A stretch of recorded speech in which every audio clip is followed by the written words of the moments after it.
Hello, Internet! My name is Catherine Barsonistis, and you are watching the Gluttonous Geek Presents Munchies and Minis, a cooking show where I first make a snack inspired by Dungeons & Dragons, or Pathfinder, or any other tabletop role-playing game, including maybe Shadowrun, and just, you know how it is. Have a bit of a meal to enjoy with your dice rolling. I definitely had a more eloquent explanation in my head right before I turned the camera on. It's that whole, walking in through a door and then you forget what you're going to say. Oh, well.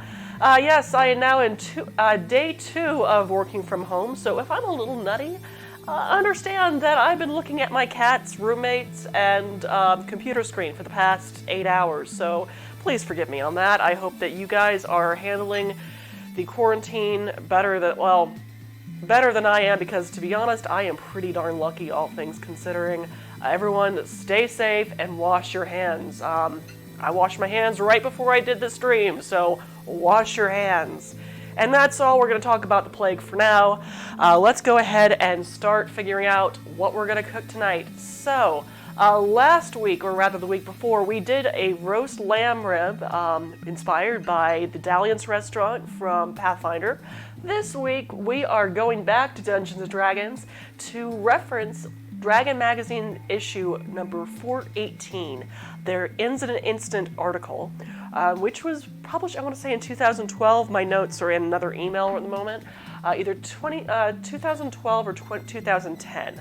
But yes, this particular article, Ins in an Instant, comprised of several different rolling tables of when you needed to come up with some kind of tavern, inn, or public house for your Dungeons & Dragons game, but didn't really have the time to have to flesh out every single tavern in every single town you go to.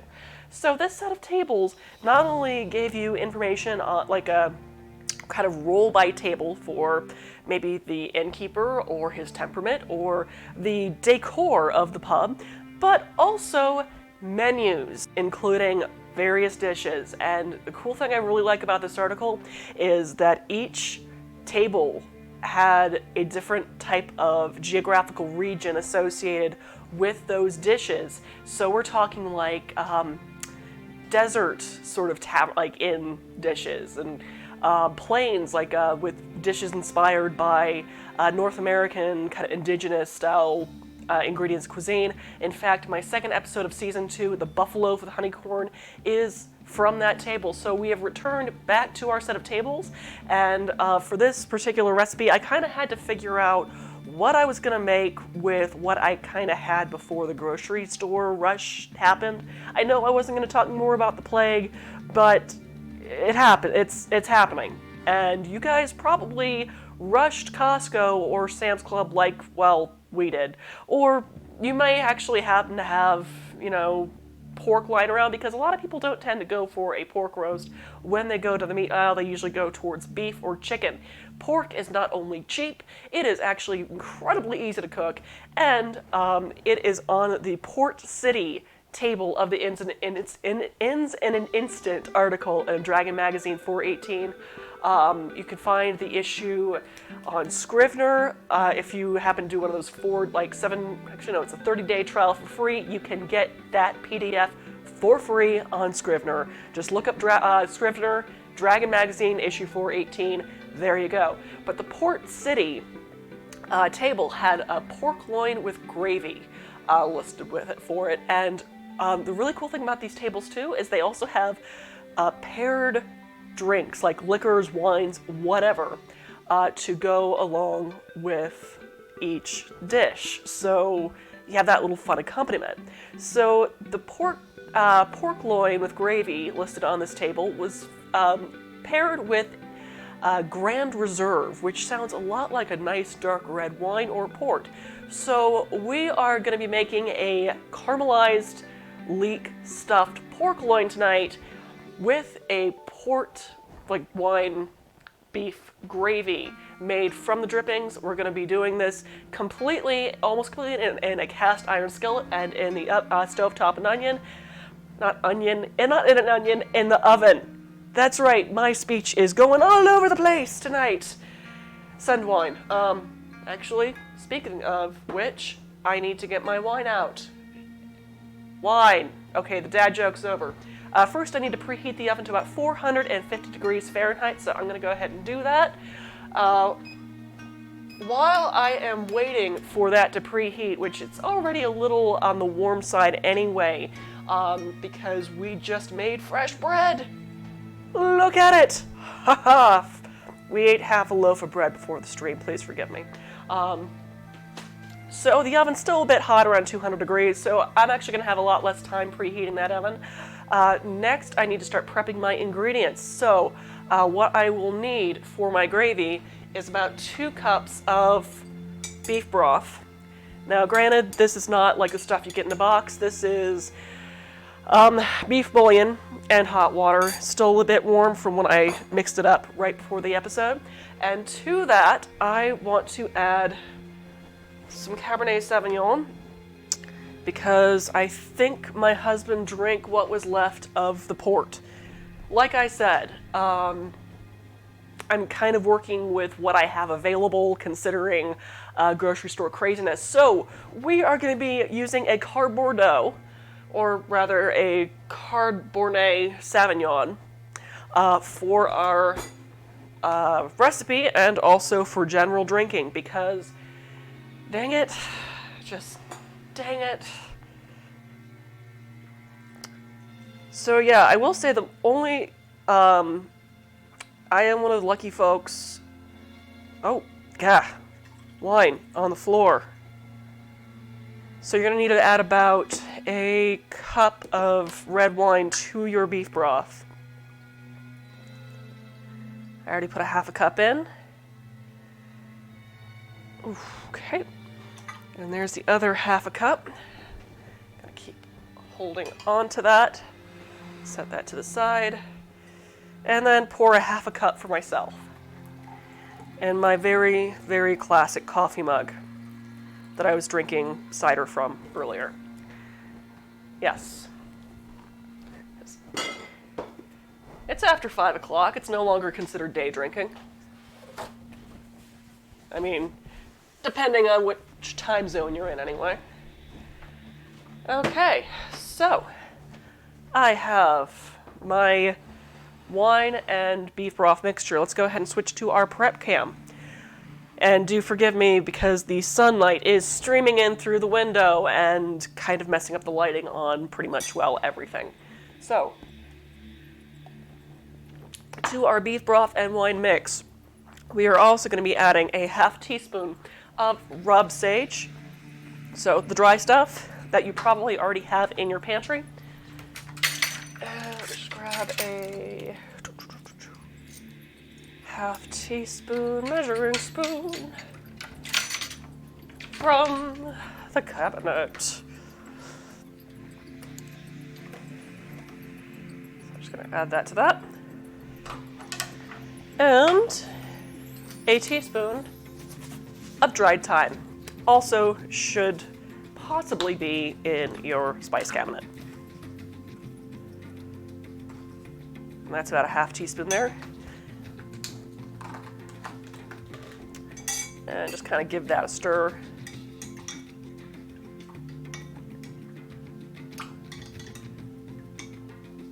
You don't have to worry about dissolving it because dried herbs do not dissolve. It is not like salt or sugar. It does not dissolve. You probably already knew that.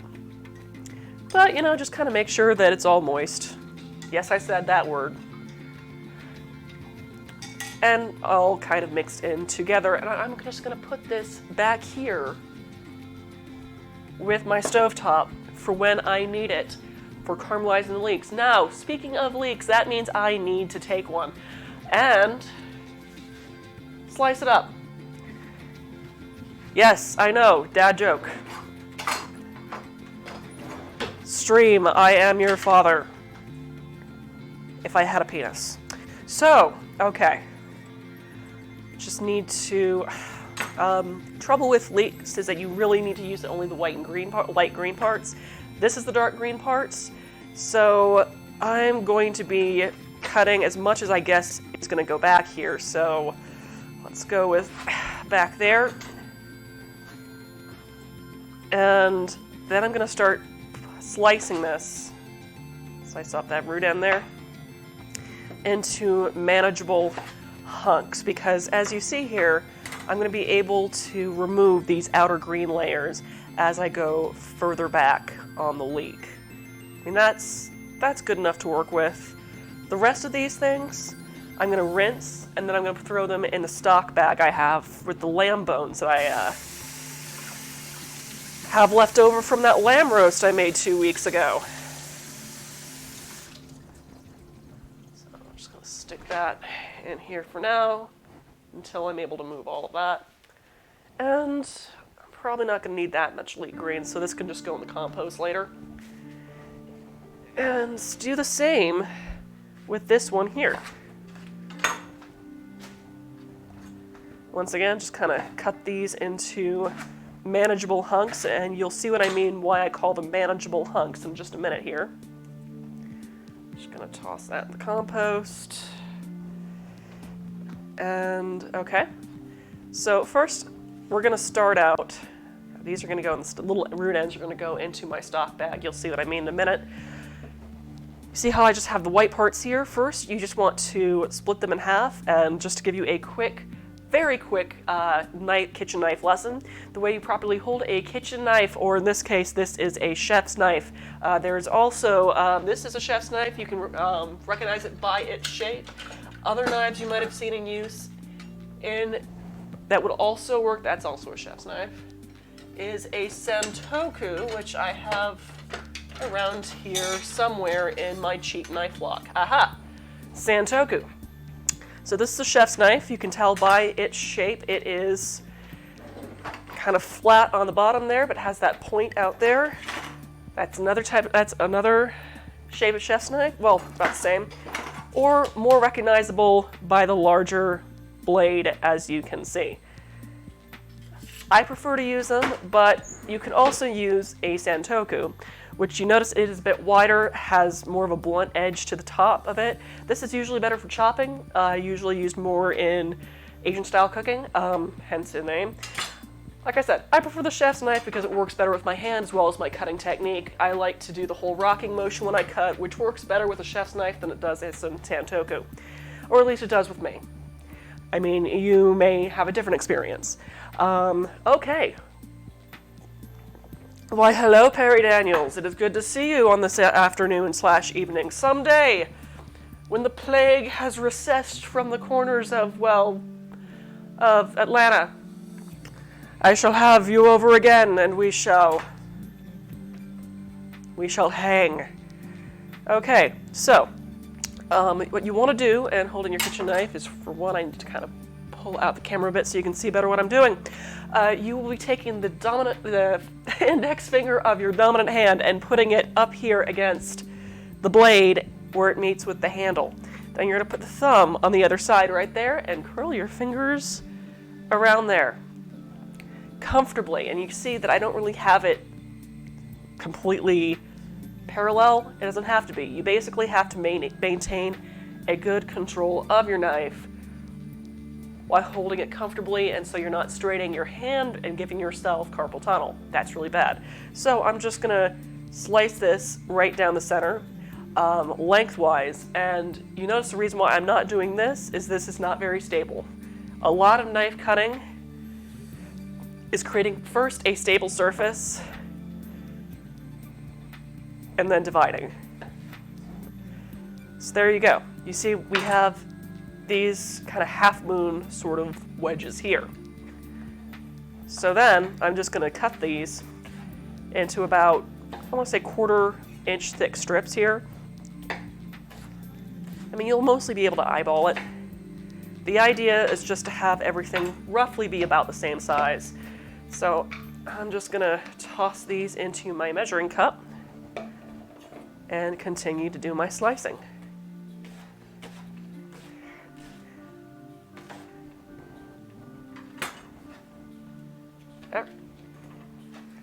Get in there, dang it. And same once again with the white part. Now I know you usually kind of read that leeks you normally have to wash the excess dirt with. Closer towards the bottom of the leek, like this, you're not as likely to find dirt. so you don't necessarily have to slice it all up and then rinse it. It's more of a rinse it off if you find it. Otherwise, it should be fine. Okay. Cool. So now I'm going to move on to more of the lighter green part, as you can see here. Once again, I'm just going to slide right down center there and remove this top section here because that's more of the darker green portion. Yes, it's edible, but it's also very tough. I would not recommend eating this. Well, technically, these parts, these are better used for stocks and soups as kind of a flavorant for your favorite soup. You can just remove them after boiling them. It adds that nice kind of oniony, garlicky flavor Elite normally has. Or you can fry them and make chips out of them, or you can kind of retain some of that extra end, like kind of that little extra part on it. Split them, blanch them, and grill them, or just grill them. But in this particular application, I'm just going to hold on to these for my stock bag. So once again, we are slicing. There we go. And I'm going to try to get about 4 cups of leeks out of this. If not, I've got some frozen ones in the freezer, which is going to mess with my cooking time a little bit, but I'm not terribly worried. This thing is, these things will cook down like crazy as soon as we start. So we start caramelizing them. Okay, so you know how I mentioned the dirt and grit earlier? Well, there you go. I'm gonna have to get rid of these little woody parts anyway, but you notice that I do have some grit and dirt from when the leek was grown. Perfectly fine. I'm just gonna run this quickly under this running water between the layers as I go, as I find the dirt, and there you go. I don't like doing the whole slicing up and then rinsing because for me that just makes them way too soggy, and you don't want too much moisture when you are sauteing vegetables, or in this case, caramelizing them. You want the moisture to be mostly from the vegetables themselves as well as the liquid that you're caramelizing them with. So, yep, there we are. Dirt. Actually, I'm going to rinse those off because I want to use them in my stock bag, and I don't want dirt in my stock. That's a little bit more difficult to strain out. Oh. I'm freezing those. I'm not too worried about that. And it looks like I need to rinse that bit too. Whew, goodness. So I will admit I've been going a little stir crazy. Oh, yeah, we got some dirt there. Just gotta give that a rinse. There we go. It's mostly between my workplace and what's it called? Home, as well as, gas station and all that. Though, yeah, as of yesterday, since the, let's see what's called, stay-at-home thing got issued for Atlanta, we just decided to play it safe. I mean, luckily we're in kind of an area that's not too heavily populated, so yeah, we're doing fine. But enough about that. I've been playing D&D and other role-playing games with my friends recently. Last night it was the finale for our Viking game, Heim, on Little Red Dot's channel. It was epic. I loved it. I'm already looking forward to Season 2, whenever the heck that is. Beyond that, I also got to play in a Goblin-themed Dungeons & Dragons game on Friday with some epic people, hosted on Flipping the Tables channel. And I might happen to be making some churros at some point for a later episode to go along with that. But let me go ahead and pause you there because I need to blow my nose because allergies, and you probably don't want to hear that. So I'm going to mute the microphone for just, well, technically for a minute because then I have to wash my hands and, 30-second wash rule and all that. Mute, dang it, mute.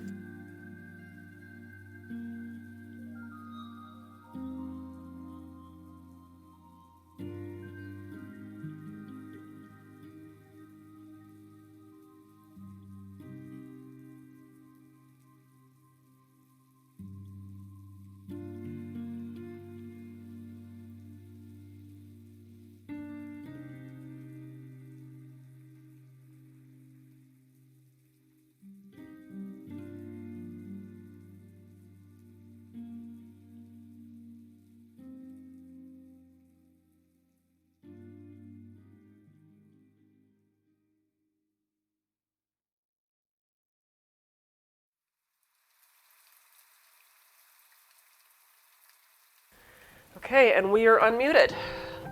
All right, now we got not too much prep left to do, I believe, at least on these leeks.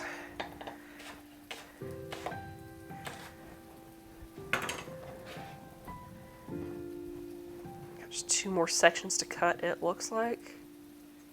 This I do have to be a little more careful with because it's thinner, a little more unwieldy. Do we have any dirt? Yes, we do. Oh, goodness. But yeah, beyond that, I've really been looking forward to possibly DMing a game of my own soon. I recently backed Dragon Stew, the kind of food-themed D&D supplement done by, what's his name? Antonio Delmico, the illustrator. He's amazing, by the way.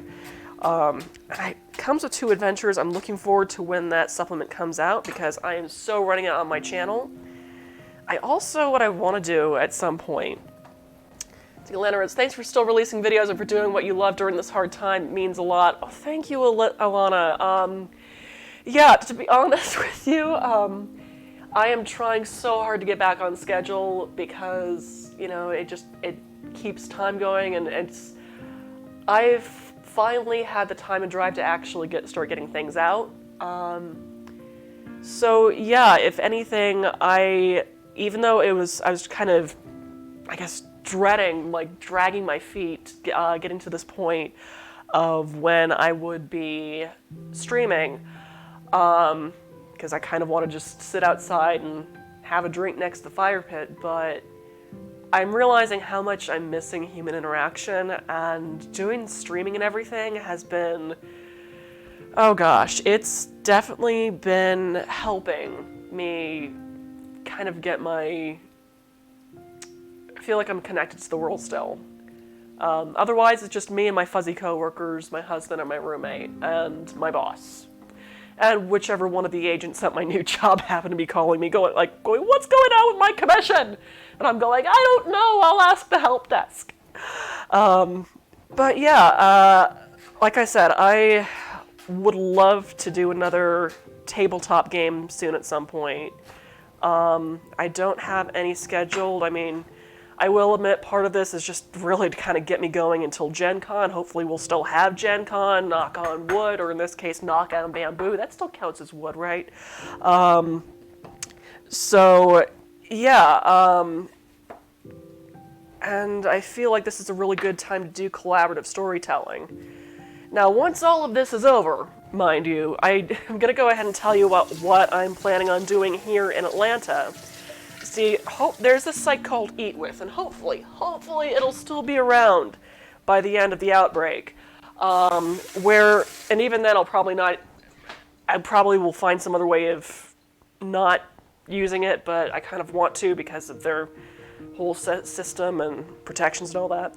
But what I'm going to be doing here in Atlanta, yes, I am planning on hosting Dungeons and Dinners, where I'm looking at maybe charging about $50 a person to do I want to say 4-course meal, 4 to 6 course meal at my house, DM'd by one of the local Atlanta DMs from Atlanta D&D.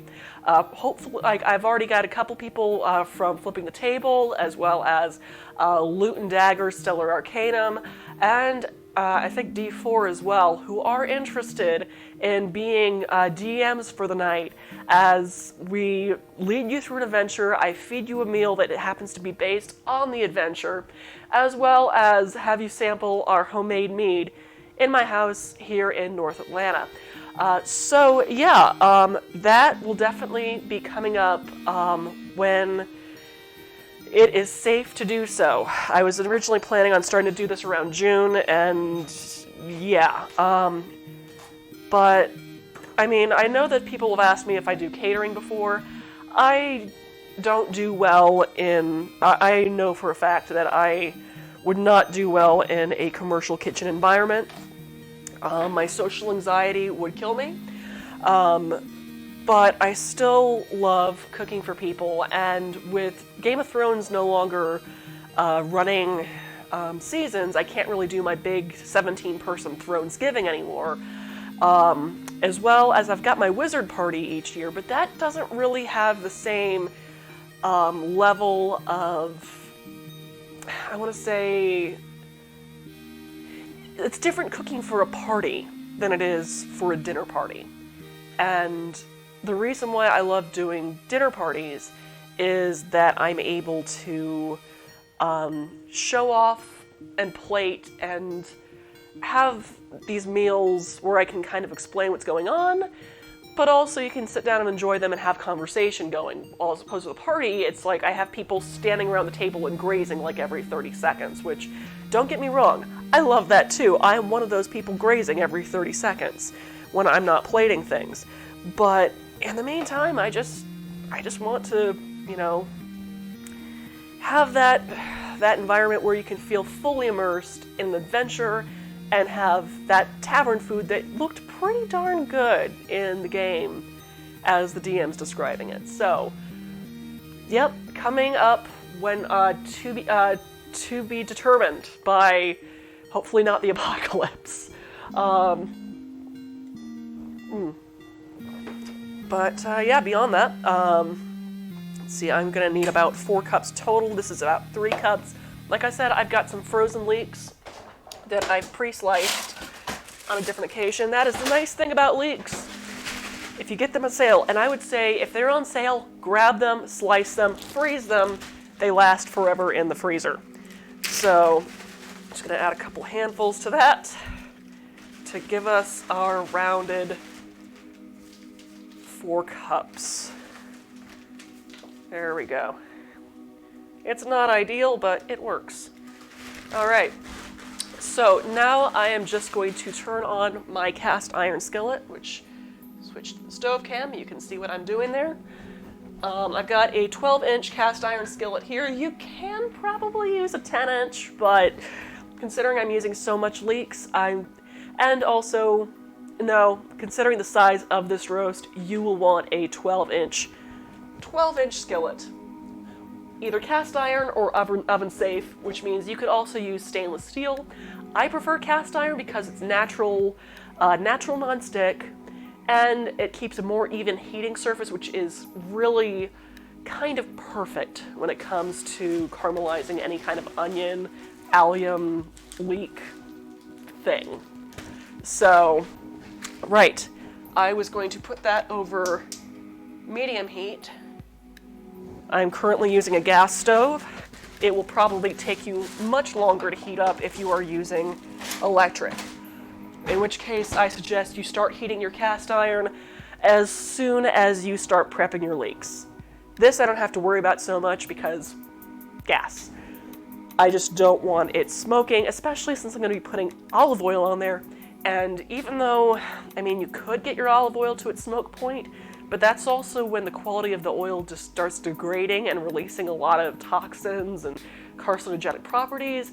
You don't want that. It's not gonna kill you that I know of.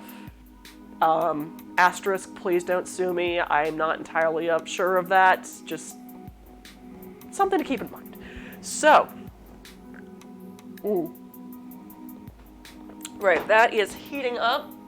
In the meantime, I'm going to grab my other ingredients, a ½ cup of raisins, and what else goes into that? Let's see. Oh, right, kosher salt. I will want to put the kosher salt over here too, as I'm caramelizing my onions, or i.e. leeks. And that is still warming up. So, I'm just gonna prep my space a little bit more, as well as discard some of this. Like I said, all these leek bits here. Where are you? No, right here. All these leek bits here are going to go into my stock bag, and stock bag, whenever I have vegetable scraps or meat bones from dinner, I like to put them in a gallon-sized freezer bag and just freeze as I go along. This has lamb ribs from last episode of Munchies and Minis, where I made a rack of lamb inspired by the Dalian's restaurant from Pathfinder. which, oh my god, that's probably one of the best things I ever cooked in my life, especially that kind of creamy herb polenta that I made to go along with it. I promise you, it tastes amazing, and it's actually surprisingly easy, but back to the stock bag. Yes, this is full of onion peels, carrot ends, lamb bones, piece of trash that just fell on the floor. No, there's not real trash in there. It's just onion peel that fell on the floor. I can't put it in the back, so it's trash now. Okay, right. So, leek greens into the bag. I think that is all the veggies we're working with tonight, as well as all the bones, so that can go back in my freezer.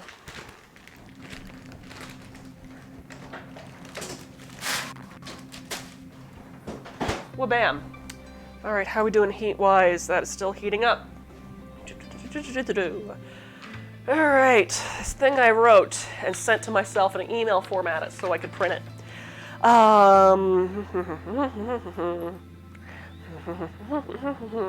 Right. Coat the skillet with a thin layer of olive oil. Burp.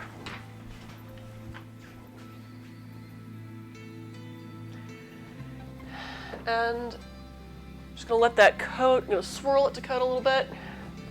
Pot holder. And I kind of want it to get warm enough to where that oil is shimmering, which it isn't quite yet. You would see just a tiny bit of I guess it's starting to do that. And, oh, this is not gonna be fun. I realize the frozen leeks are gonna spatter because of all that moisture there. But it's okay. I've got a splatter screen. I had a splatter screen. Maybe it's in here? It is not. Maybe it's in here? Yes, it is. Okay. Splatter screen, which is great if you happen to do something silly, like I'm about to do, and putting frozen leeks into a hot pan with olive oil.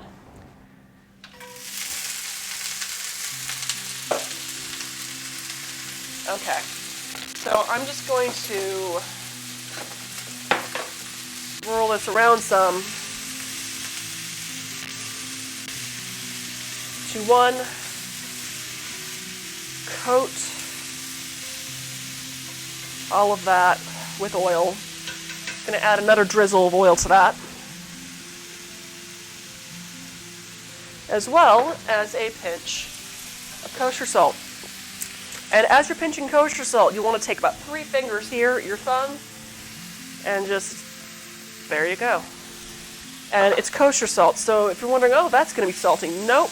This actually helps release the oils and break down the cell structure in our leeks. So it expels its moisture and kind of adds that nice caramelization. But the thing is, kosher salt is the lowest salinity, has the lowest salinity of most culinary salts. So it takes a lot to get to that taste of table salt you're going to get.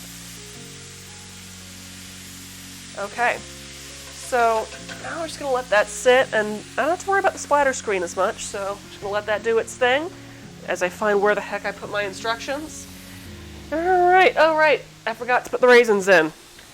That's right, you want to put your half cup of raisins in. I'm just going to add a little bit more oil. Stir that up.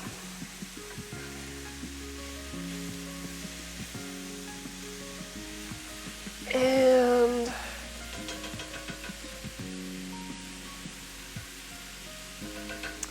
I'm going to wait till a brown glaze starts forming. Oh, wait. Put it down to low heat.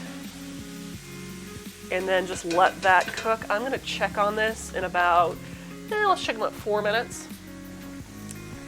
See how that's doing. In the meantime, I need to start butterflying my pork loin. No, that wasn't supposed to be dirty. What are you talking about? So, I need a carving board with a nice little ridge like that. because things are going to get messy, yo. And I would actually suggest having 2 of these things on reserve. One for when you're butterflying the pork loin, the other one for when you're carving it when it's all cooked. You don't want to use the same board, trust me, that's gross. So I've got that, and I got my kitchen twine. I'm going to go ahead and measure my kitchen twine now because it's going to get kind of messy here, and I don't want to have to be reaching for the scissors with pork hands. So, got my kitchen shears, and let's see, that's about good. I'm going to need about 4 strings of equal lengths, or roughly equal length. It doesn't have to be perfect. I mean, yes, you could do that whole fancy tie thing, but I am terrible at it, and I don't want to have to mess with it when I'm trying to keep a pork loin full of leeks together. So, I mean, granted, you can make it easy on yourself by chilling, like wrapping the whole thing in plastic wrap and then chilling before tying, but I don't really have that kind of time. So, kitchen twine, cutting now, holding later. Okay, that's 4. So there we go. Just gonna lay those out so I don't have to grab them later. Put this away and check on my leeks. I'm realizing that my background music is sounding very Better Home and Gardens right now. I was not intending that. It's just the ambient thing. Okay, so we're getting a little bit of browning, but we're not really getting that brown glaze quite yet. So I'm just gonna get back in there. Let that sit a bit longer before I start adding my broth and wine mix. Okay, so you see here, I've got about a 3 to 4 pound pork roast loin here. I have trimmed it of the majority, the giant fat cap that was on there. You don't really want that as much on here because you want a good, I mean, yes, you get a good sear, but you don't want it to be overly fatty. I mean, we already have a nice big chunk of fat along here that's going to drain out into the pan, which is going to be the base of our gravy. So you need that. You're going to need plastic wrap, chef's knife, and a kitchen mallet. Let me just find where that cling wrap is. Aha! Here we are. That kitchen mallet. I really need to get one of those little, like, weight things that Alton Brown keeps using for his. At some point I will. Today is not that day. Besides, that would require me to go outside of my house. Okay. Let's see how we're doing.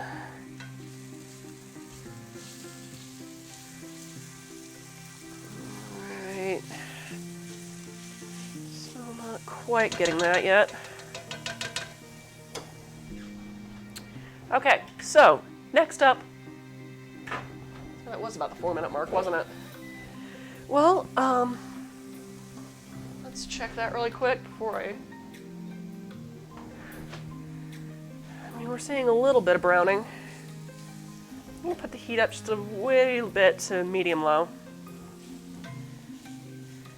Okay, we're getting a little bit of glaze there, so I'm just going to I'm adding a total of a ½ cup of our broth mixture to this, so I'm just going to start out with 1/8 of a cup.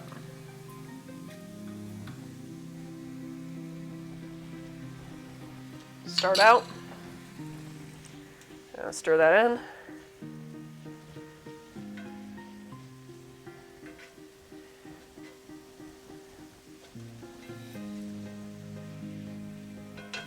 And let it sit and continue to cook. Cool. All right, back to our prep cam. So now I need to butterfly my pork loin. So what I want to do here is I need to cut this lengthwise about 1/3 of the way up. So if we're going by that, we're going 1, 2, 3. So we're going to start around here. Just kind of slice that lengthwise. parallel to the board. And then just try to go through till you get about, I want to say, about that 1/2 inch or 1/3 of an inch towards the edge there. And just kind of cut through like you're opening a book. And get this cling wrap out of the way so I don't get pork juice all over the box. Okay. So what are we doing on that? Okay, just kind of eyeballing. It's not going to be pretty, perfect, but you want to get it to where it's still remaining whole and it can lie, for the most part, flat on your board. Now, I want to do is be able to open this whole thing up like a book. So I'm just going to flip this over and do the same thing with the top. And hope to whatever gods I pray to that I'm doing this right. Once again, kind of cutting through there.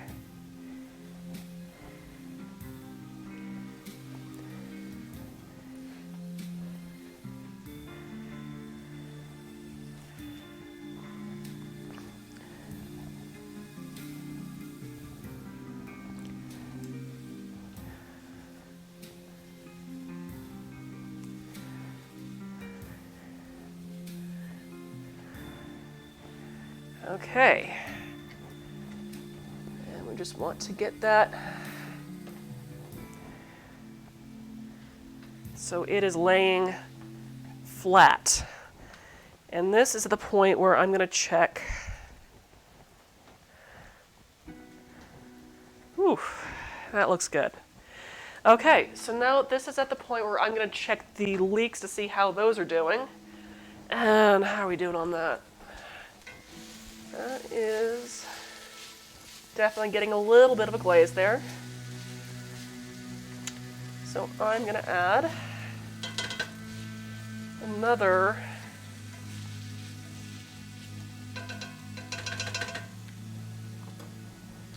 eighth of a cup.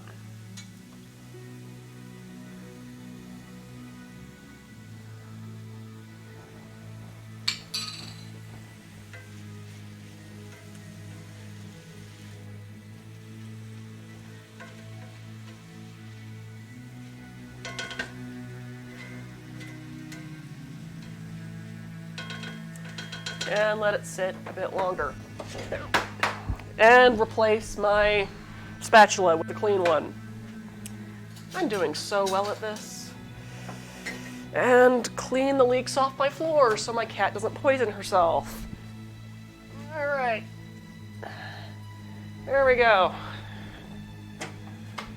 I'm gonna run out of paper towels, aren't I? No! All right, so I got that pork loin. And now what I want to do is cover this with plastic wrap and get this all to be about around the same thickness. Now you see I did get it a little, oh, here. You see I did get it a little thin in some spots. It's going to be okay. It's all going to bond to itself. So let's just get that out of the way for cleaning. And yeah, get back here. Come on. And then fight with your cling wrap until there's a large enough piece to go over your butterflied pork loin. Come on. Do as I tell you, dang it. Ha-ha! Yes. All right. Clean kitchen toilet out of the way, and I'm just going to take a meat mallet and gently pound it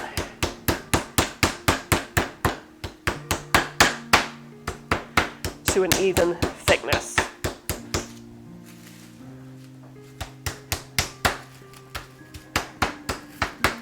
And, you know, try to boost up your martial weapon score at the same time. What am I talking? Martial weapon score. Martial weapon proficiency. Haha. Or is this more of a simple weapon? Yeah, it's more of a simple weapon. All right.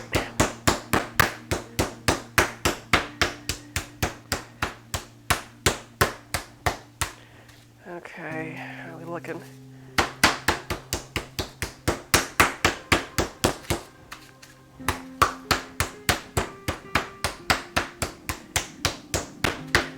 Okay.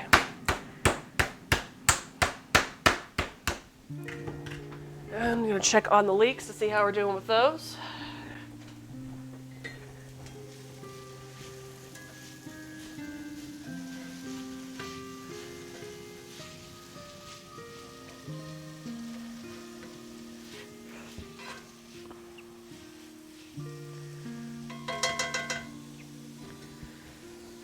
Add another.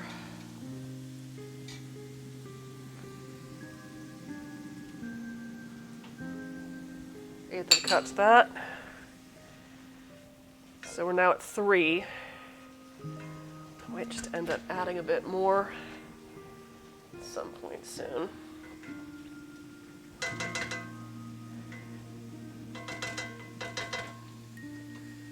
The heat just a tiny bit up more. So yeah, you want more of a medium-low on that. All right, back to our pork loin. So, I do kind of want to use this to help me roll it up. So let's see how we look on the other side. That is actually looking a lot better than, well, should come to think of it.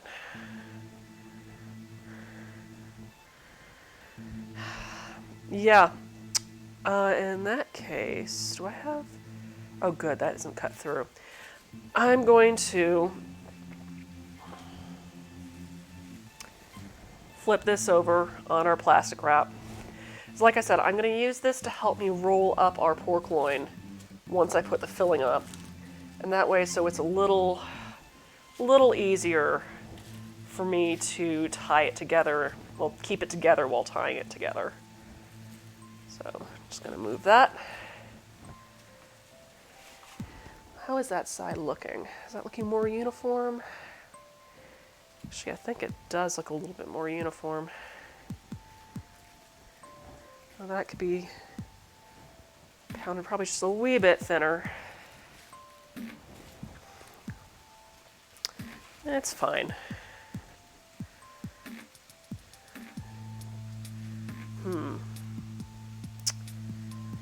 That does look a little more uniform. Yeah, I'm gonna use that side. I know I keep changing my mind, but no, I mean, look at that. That is looking good. Well, I mean, this will just stick out if I don't do that, so I think I do need to, like I said, thin that out just a wee bit more. Well, let's see how our leeks are doing anyway. Okay. Oh yeah, that's looking a hell of a lot better. Browning and caramelizing beautifully. Didn't cook up too much, did I?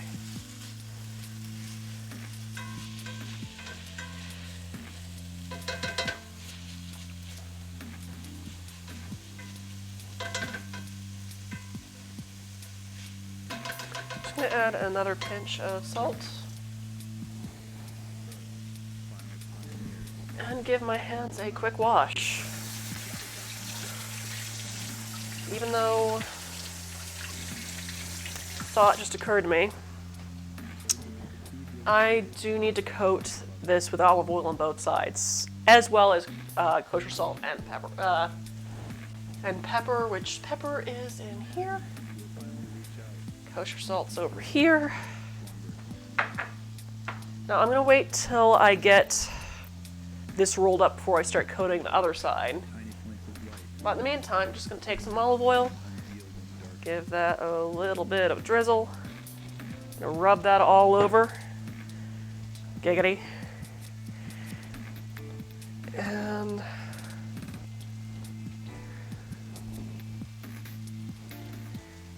season that generously with kosher salt. As well as, is this even open? Some black pepper.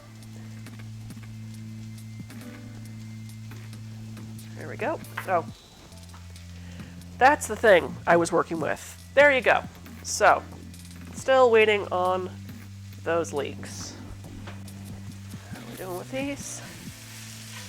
Oh, looks like I need to add some more liquid to that. So,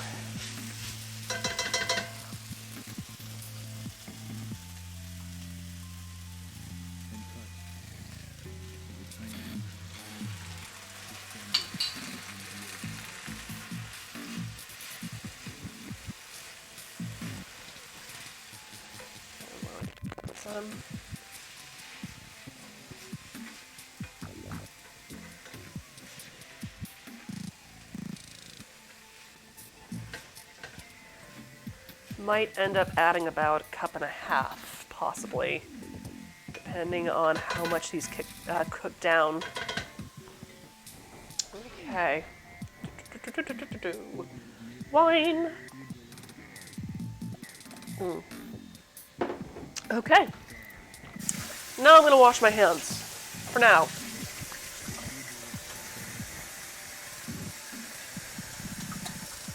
Alright.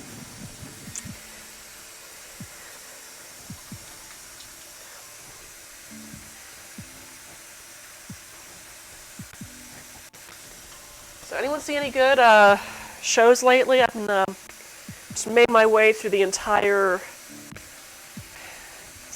anime of Beastars so far. The first season on Netflix. Well, for one, it's not for kids. But two, it's actually really good. And I think I'm going to make the yakisoba that I saw in, I think it's, I want to say the second or third to last episode of the first season. Because it looks really good. And also, I'm kind of curious, and for those who don't know what Beastars is, it is an anime based off a manga about this alternate reality where all animals, mostly like everything but fish is, I don't know, we haven't seen any sentient fish yet, but everything is like fully sentient and speaking English, well, speaking common language, and like herbivores and carnivores go to school together and go to work together, and carnivores, it is taboo for carnivores to eat meat.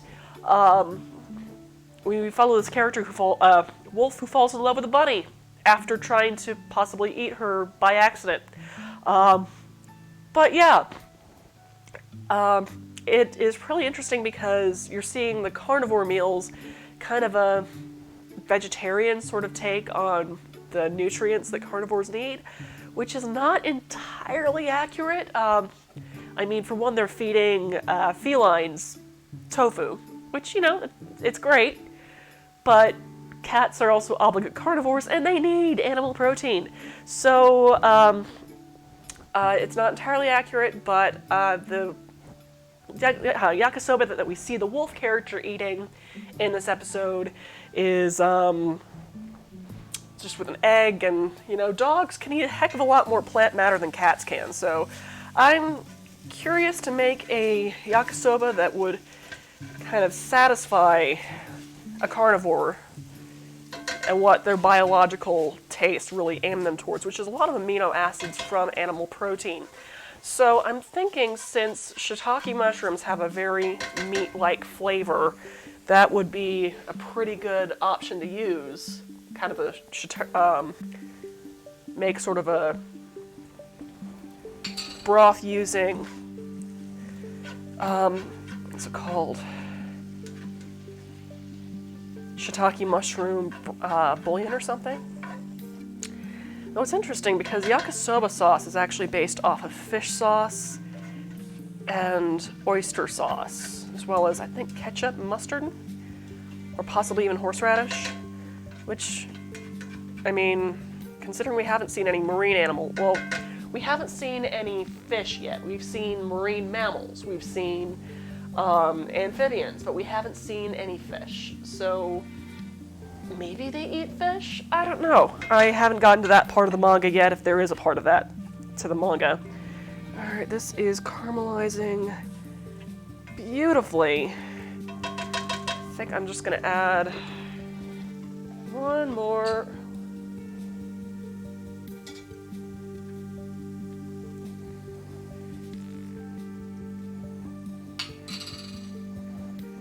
Let's see, I've used about a half a cup, so I've done 2 more. That would make it about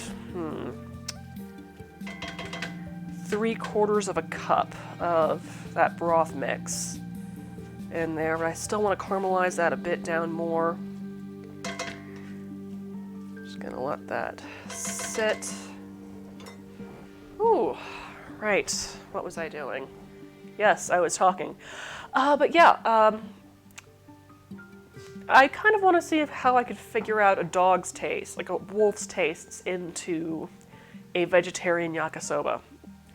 Could be interesting to figure out. I mean, I do have some spare time to do that research. So yeah, considering that I'm also that person who made a Dragon Age recipe where Anders would make a pie that he could share with his cat. So I tried to include ingredients that cats can eat. Yeah, I'm that weirdo. And one of my cats absolutely just devoured the whole thing.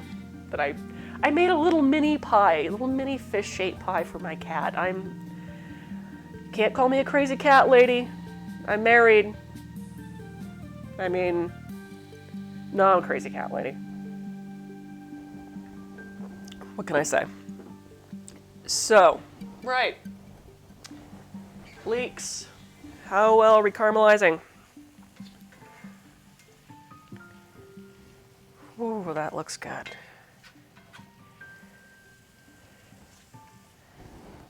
That should be enough to fill it, right? Definitely.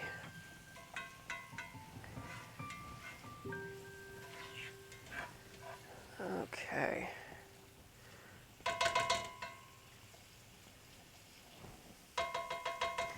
Raise the heat just up a little bit.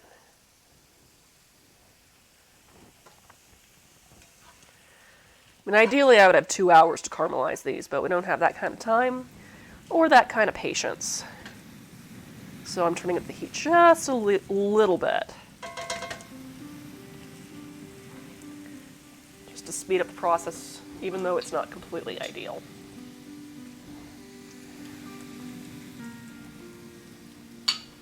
So total, we're going to be using about a cup of that broth mix. Should be 2 cups left anyway.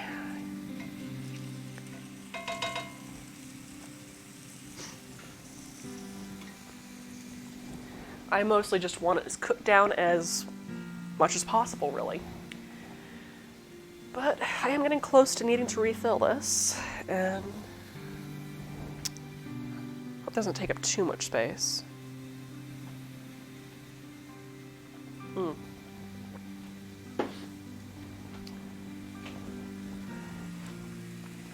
Okay.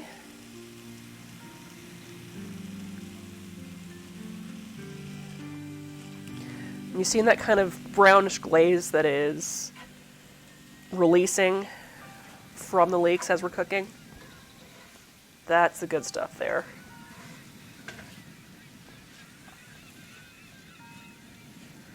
Okay. Just one more. And as soon as that is fully absorbed, I think we'll be ready to remove this and stuff that pork loin.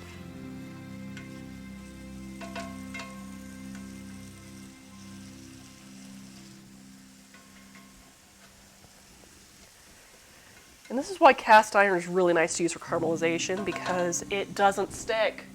I mean, yes, you know, if you're using stainless steel, you use the liquid to deglaze the pan, scrape all of those bits up, but cast iron keeps that nice, even heat, so you don't have to do much scraping. It releases when it's ready. Okay. So, think we're good.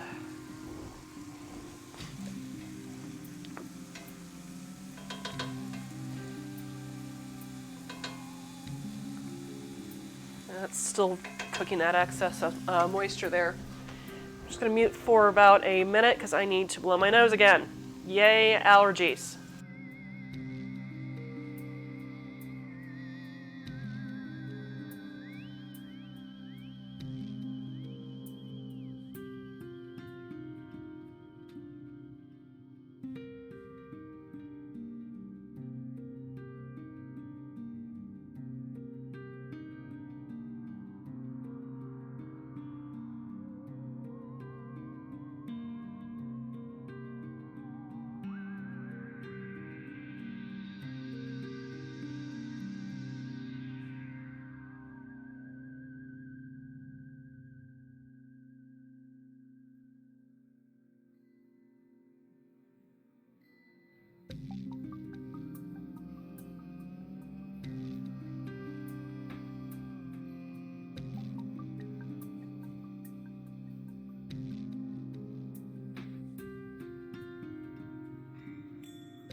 And we're back. All right.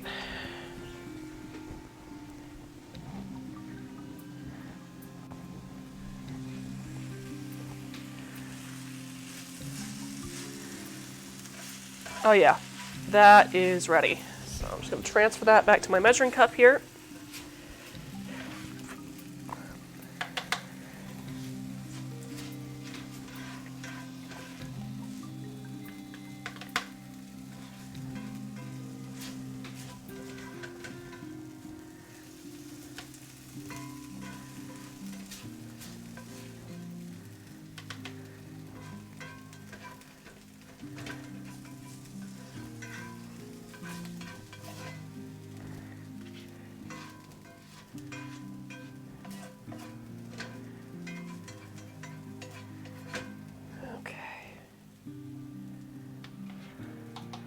All right, and now switch back to our prep cam. Now I'm just going to leave that to heat up more as I wait. Just going to crank up the heat to, let's go for medium at the moment. So this shouldn't take me too long to do. So now I just need to empty out all this caramelized leek mixture. I'll take a spatula in case I have some excess. That way I can garnish the top of the loin with that. Probably don't need to, though. Let's see. I was hoping for a better... here we are. Okay.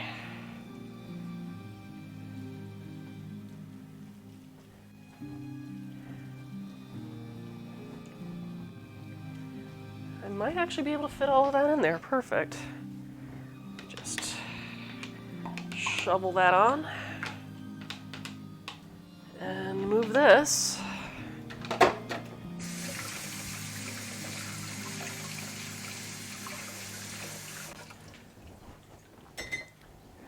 Clear that off a bit.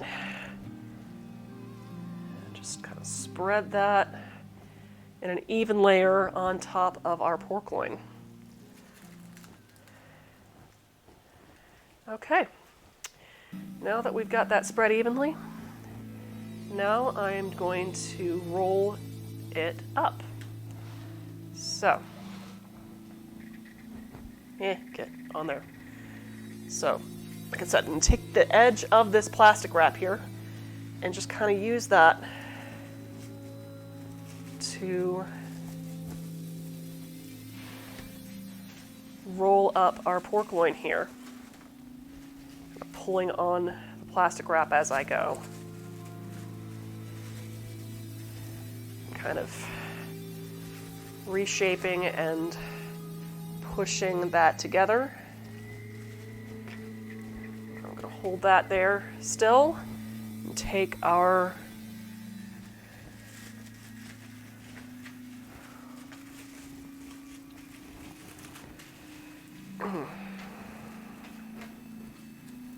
Just gonna let that sit for a second while I, for one, clean all that off. Give it a proper spray in a second. Toss it. Letting our pan get hot. Just gonna lay out our string here in a row.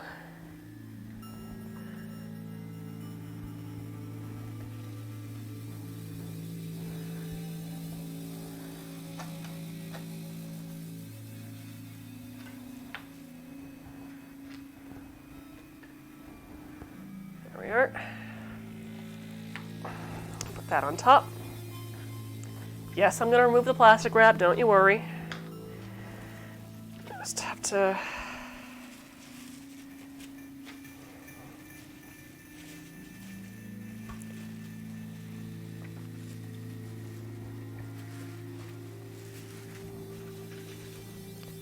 kind of pull that out, push that back together, shove that back in.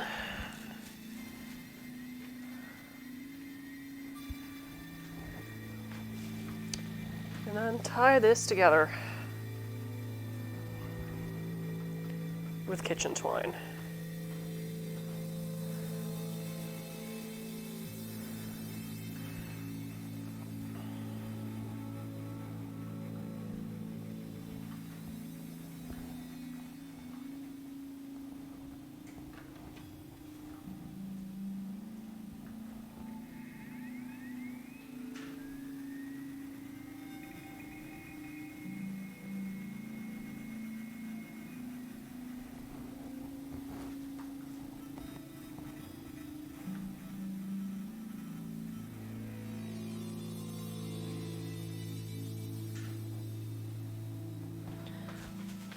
Next, I just need to use a little bit of olive oil to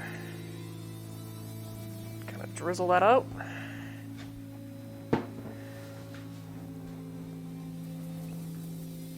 Hit that with some pepper. Kind of shove that all back on the board here. Let's see, I'm not using this spoon anymore, so I'm going to use it to get some kosher salt on there without contaminating my salt. Give that a flip. And once again,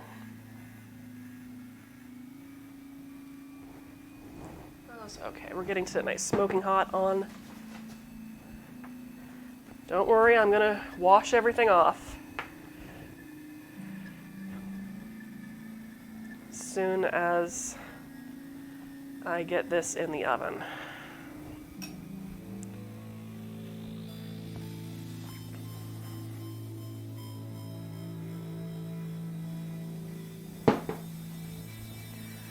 Okay.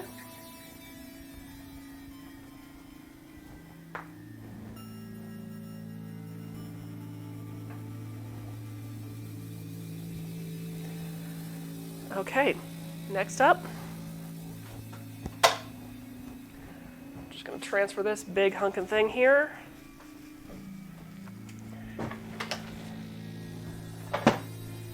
to a very, very hot pan, which, as you can see right there. Come on. All right. I'm just going to put this seam side down first.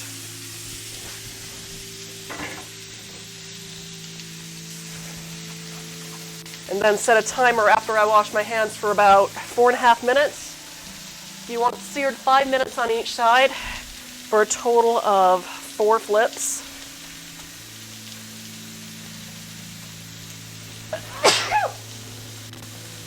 Oh, I'm okay. My kitchen on the floor. All right. Of course, we happen to have a pandemic happening in the middle of allergy season. I don't have the corona, don't you worry. All right, 4.5 minutes. And this one I'm going to put the vent on to handle that. Okay. Right, so now my hands are clean. I'm going to start cleaning up my workspace while I still can. The big thing as you're learning to cook, clean as you go. It will save you so much time, so much energy, and so much sanity. I'm going to move the kosher salt over here because I don't need it over there anymore. Same with, right, I should clean things. First, get the solids off and thrown away. Get back here.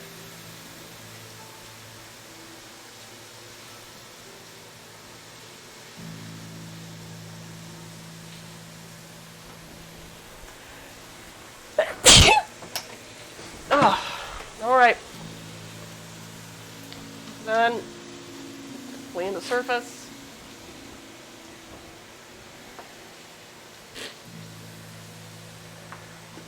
Let that sit as it is doing its magic. Make sure that I read my own instructions correctly, which are somewhere around here. Okay. All right, throw this away as it's got pork bits on it.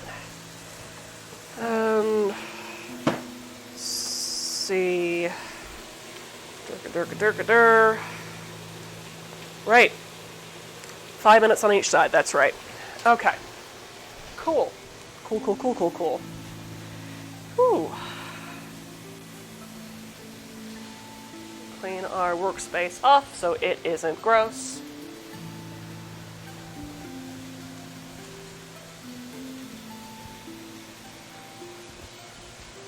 There we go. And I just need to measure out one more ingredient, I believe, and that is my cornstarch, which is back here somewhere. Where did my cornstarch go? That's gluten-free flour, not cornstarch. Where's my cornstarch? That's cornmeal. Cornstarch. There we are. Okay, so we need about 3 tablespoons of this. Just gonna stick that in that bowl. Find myself a tablespoon.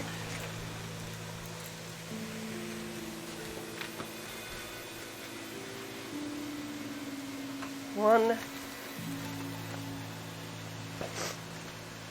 2, and 3. Don't need that anymore.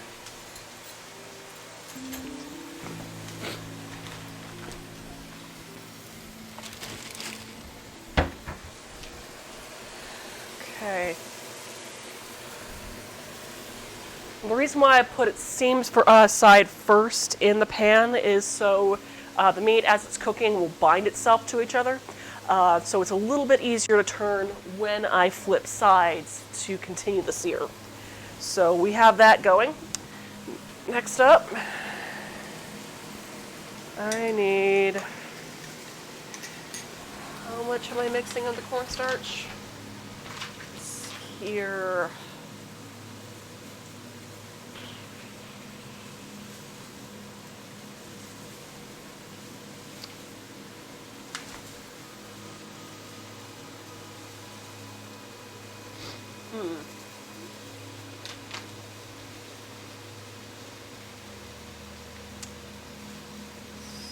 See.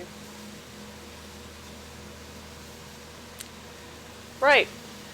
I need to put, well, I can do that in the main thing. All right. My 5 minutes is up on that side, so it is now time to turn it. So, right, I need a pot holder, because otherwise I will burn my hand. Aha! Pot holder. Okay.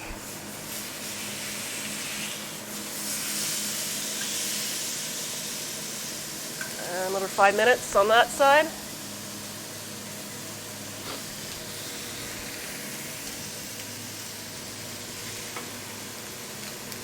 Cool. And that is getting a lovely sear on it at the moment. Though I think I'm just gonna add a drizzle of olive oil just in case.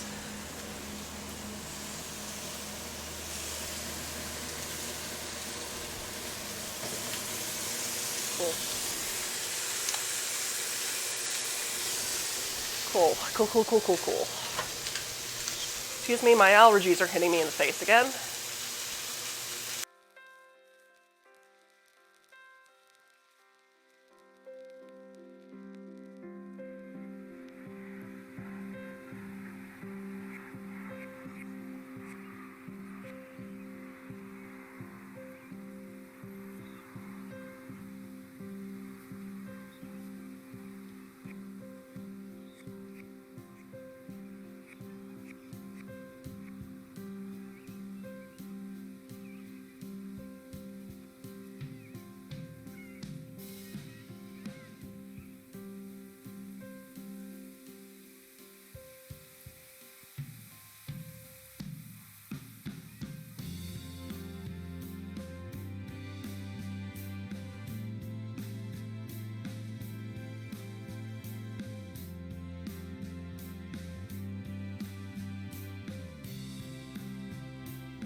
All right, we're back.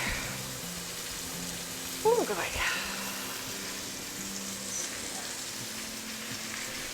And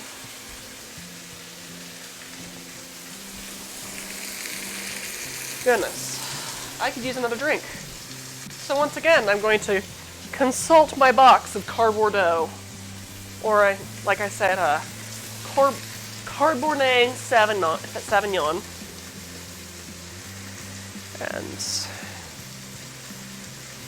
just kind of play the waiting game. However, I've got some other prep that I need to do today, and I also know that it's going to take a little while in the oven to roast.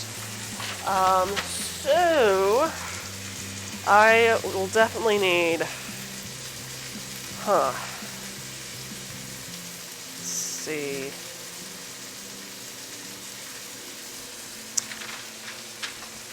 I'm going to make some lefse dough. And if you're wondering what that is, I'm talking about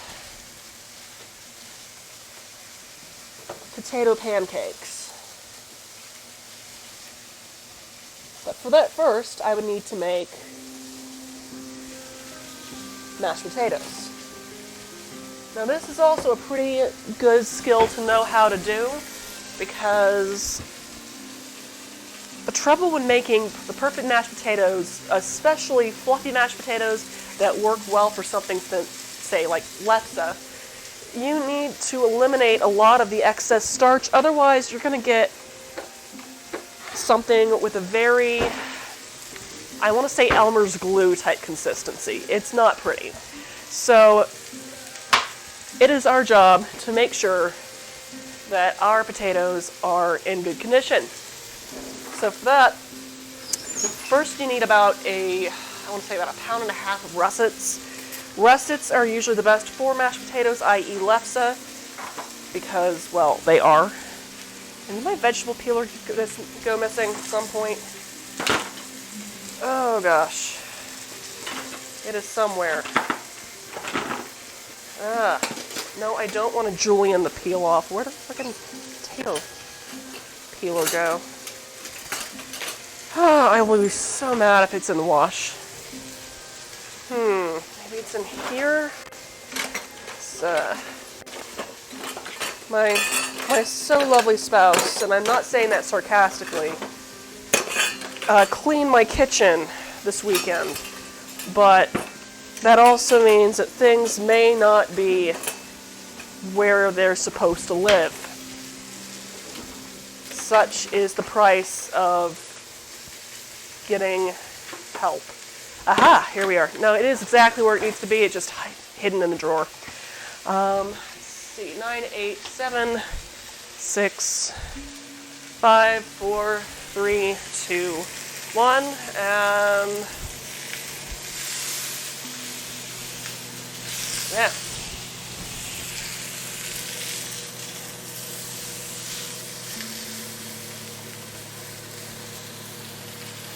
About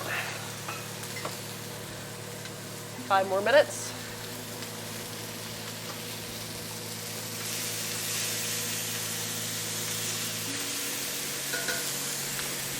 Okay. Cool. Back to our prep board, where I want to peel the potatoes.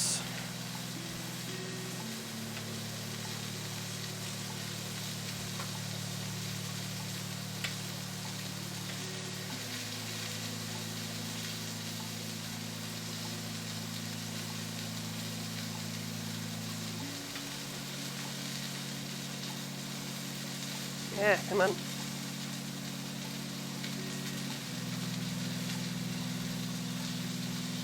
And unlike my other vegetable scraps, I do not like putting potato peels into stock.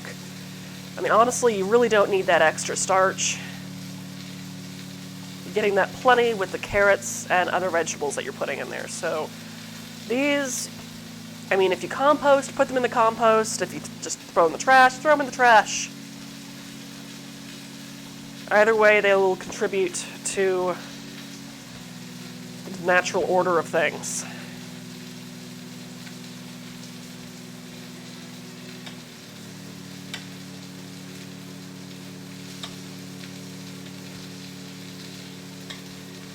I did set a timer for that, right? Yes, I did. Okay. Hello, friend. Hi, G-Funk. How you doing? Thank you for joining me on my stream. Oh my goodness. This episode's gonna go a lot longer than I thought it would. I am sorry, guys. I know I was running my mouth at the beginning of this episode. Yeah, I'm still,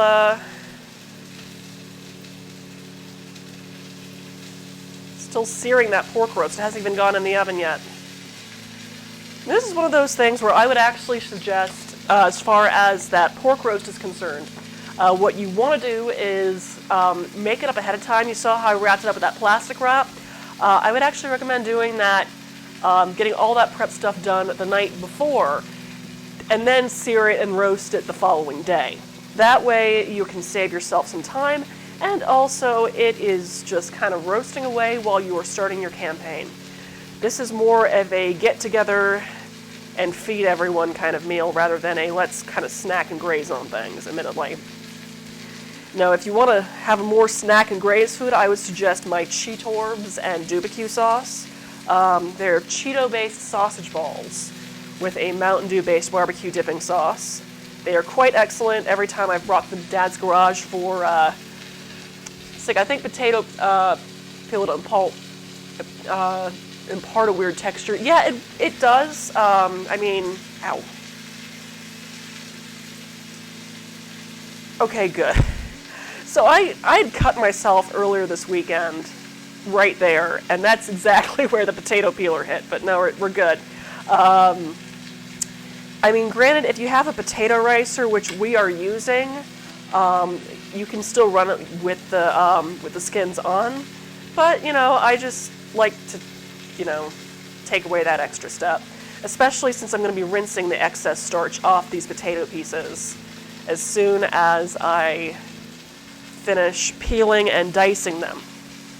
Let's see, how is that pork loin doing? About a minute 15 left. There's a beautiful sear on it, though. Okay. And I think that is mostly peeled, so I'm just going to move those and throw out that peel.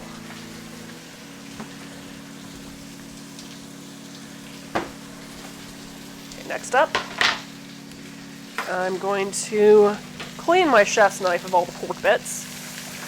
I'm going to need to do this anyway for when I slice it later.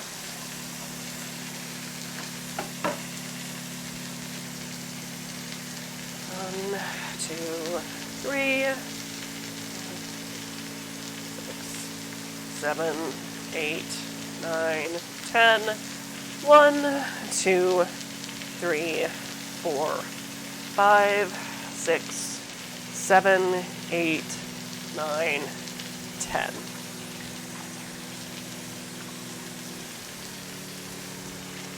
Oh, I had to turn the pork again for its last sear before moving it to the oven.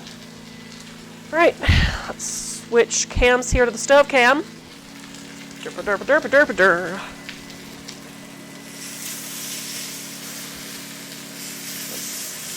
See about. Come on, come on. Stop being a bitch. Yes, there we go. 5 minutes. Ah, no, stop that. Okay. Cool. All right. See, I forget. Do you go by your real name on Twitch or just your username? I know some people are particular about it. Speaking of, it occurs to me that you might not recognize the username. It's David. Okay. Hi there. Hey there, David. Yes. Actually, I don't mind either way, because the thing is, I still introduce myself as my name. So, the Gluttonous Geek, or Catherine Barsonistas, or just Kat or Catherine, however you happen to know me, as long as you don't call me something particularly offensive. Unless you're actually saying something particularly offensive. I don't mind that title whatsoever. Ooh. Right, so, my knife is clean.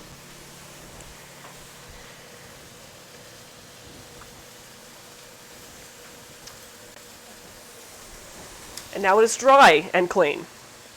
So, I'm just going to come back here. And just as a reminder of how to properly use a kitchen knife. Index finger, dominant hand, right here up against the blade. Thumb right there. Look at that, it's so pretty. And then curl your fingers comfortably around the handle. There we go. Just going to cut these into 3 planks. And I'm just going to cut these into about inch hunks.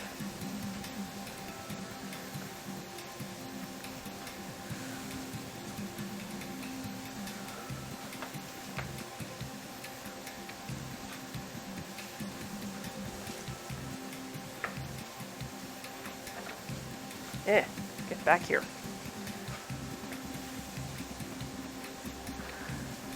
Come back. Stay. Okay. And we can just do that. Alright, and I'm just going to stick these into a strainer.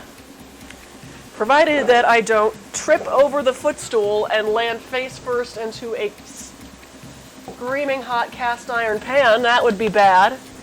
How did you die during the coronavirus break, Catherine? Well, I broke it by tripping over a footstool during my cooking show and traumatizing many, many people.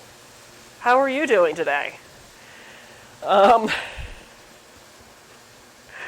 Right.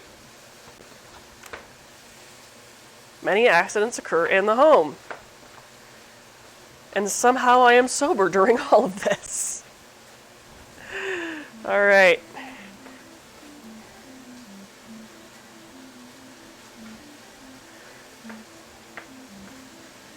I might just peel and add another potato. I mean, these ones are they're a little small.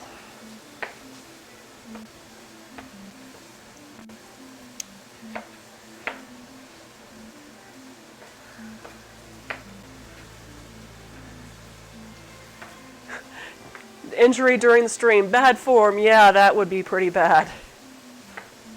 And kind of embarrassing. Especially since I'm pretty sure that if I went to the hospital right now, I would probably die.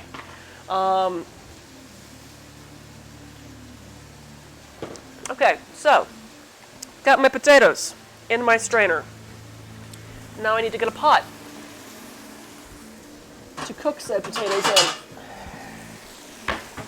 This one will do. So first, I just need to rinse the excess starch off of these potatoes. This will help keep it from getting that gluey texture you sometimes get from having either too much starch or processing the starch too quickly on mashed potatoes. So there we go. Next up, I transfer those potatoes to my pot and put this somewhere where it's not going to get in the way, which, God, my kingdom for a clean surface. That'll do.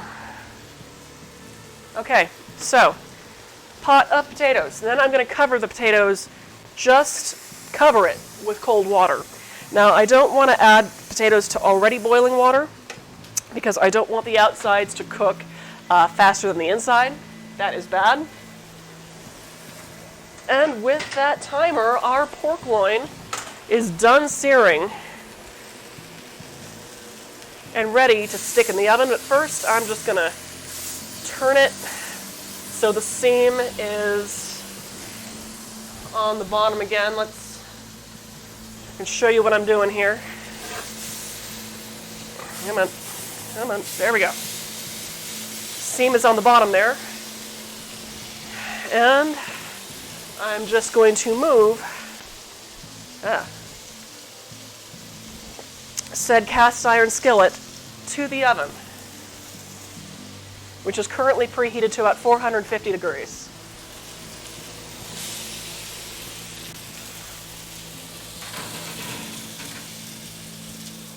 And then set a timer for about 35 minutes. Now while I'm doing that, it's time to put those potatoes on the stovetop and get that boiling and hope that is actually what I was doing. Okay. Help me out, my own website. Like, yeah, seriously, I hear every ICU bed in the metro area is full. You are correct, sir. It is, which is terrifying.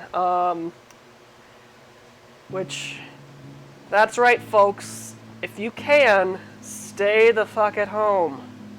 I will drop my one F-bomb to remain PG-13 by saying, stay the F at home. Because I already used that F-bomb. Alrighty. Where are you? Let's see. Our vegetables, bring it to a boil over medium-high heat. It is currently not at medium-high heat. Let's change that. Lower the temperature. Well, it's not at a boil yet, so... Right. I'm just going to turn down the vent a wee bit because I don't need it to be that loud, especially when I'm cooking mashed potatoes. And I need to measure out my other ingredients that I will need. So I will need a 1/4 cup and 2 tablespoons nope, I just need a 1/4 cup of butter to go into that, as well as I don't really have any heavy cream, do I? Or if I do, there's very little of it, but let's see how much I have and then just supplement the rest with water. Oh wait, no, there's some back here. It's still good, should still be good. Okay, we'll make this work.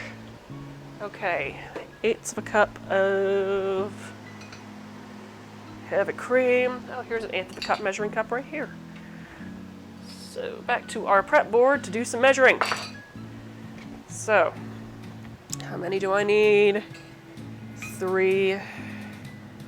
God, I hope there's enough. Ah! Oh no, it's still good. It's just thickened to the bottom. Wait, what's your...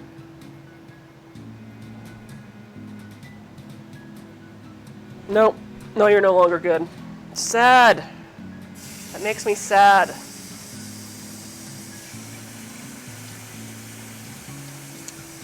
Okay.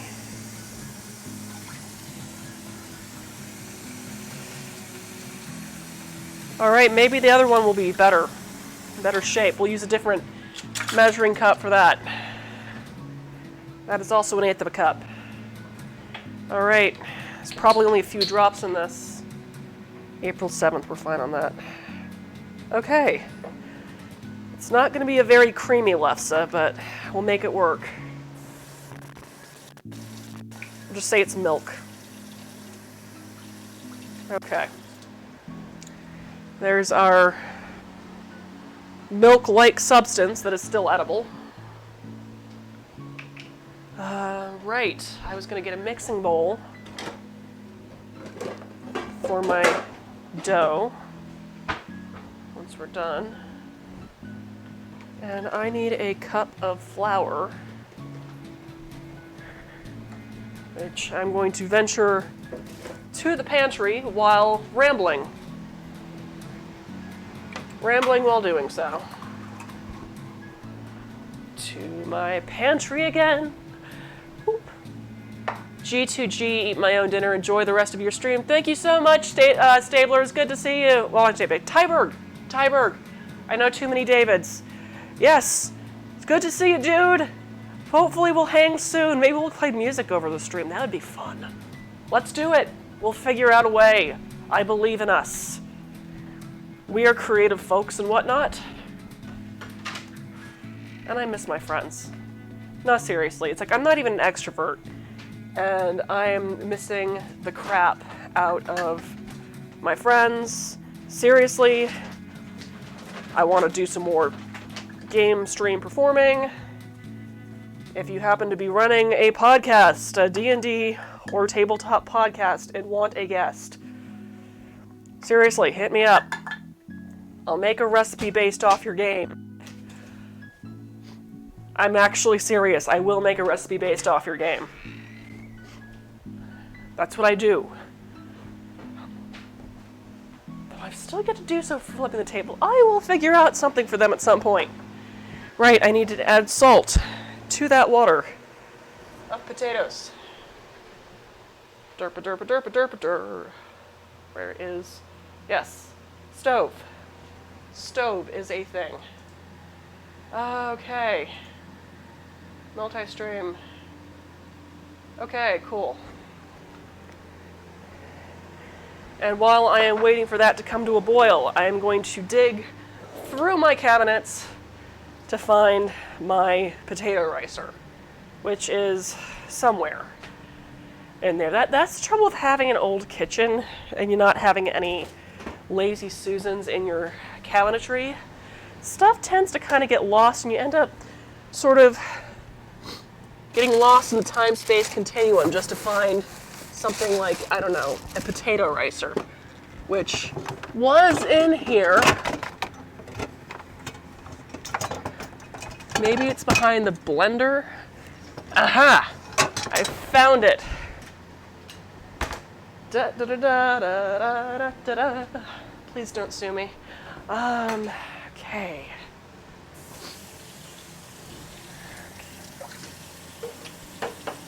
Back here, soap.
All right.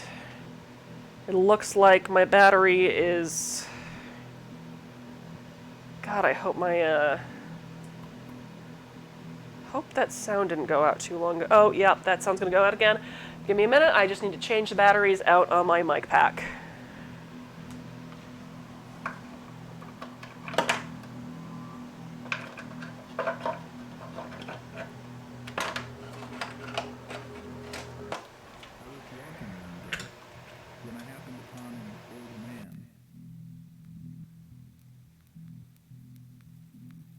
He was sitting on a bench, staring into the distance as if it were endless.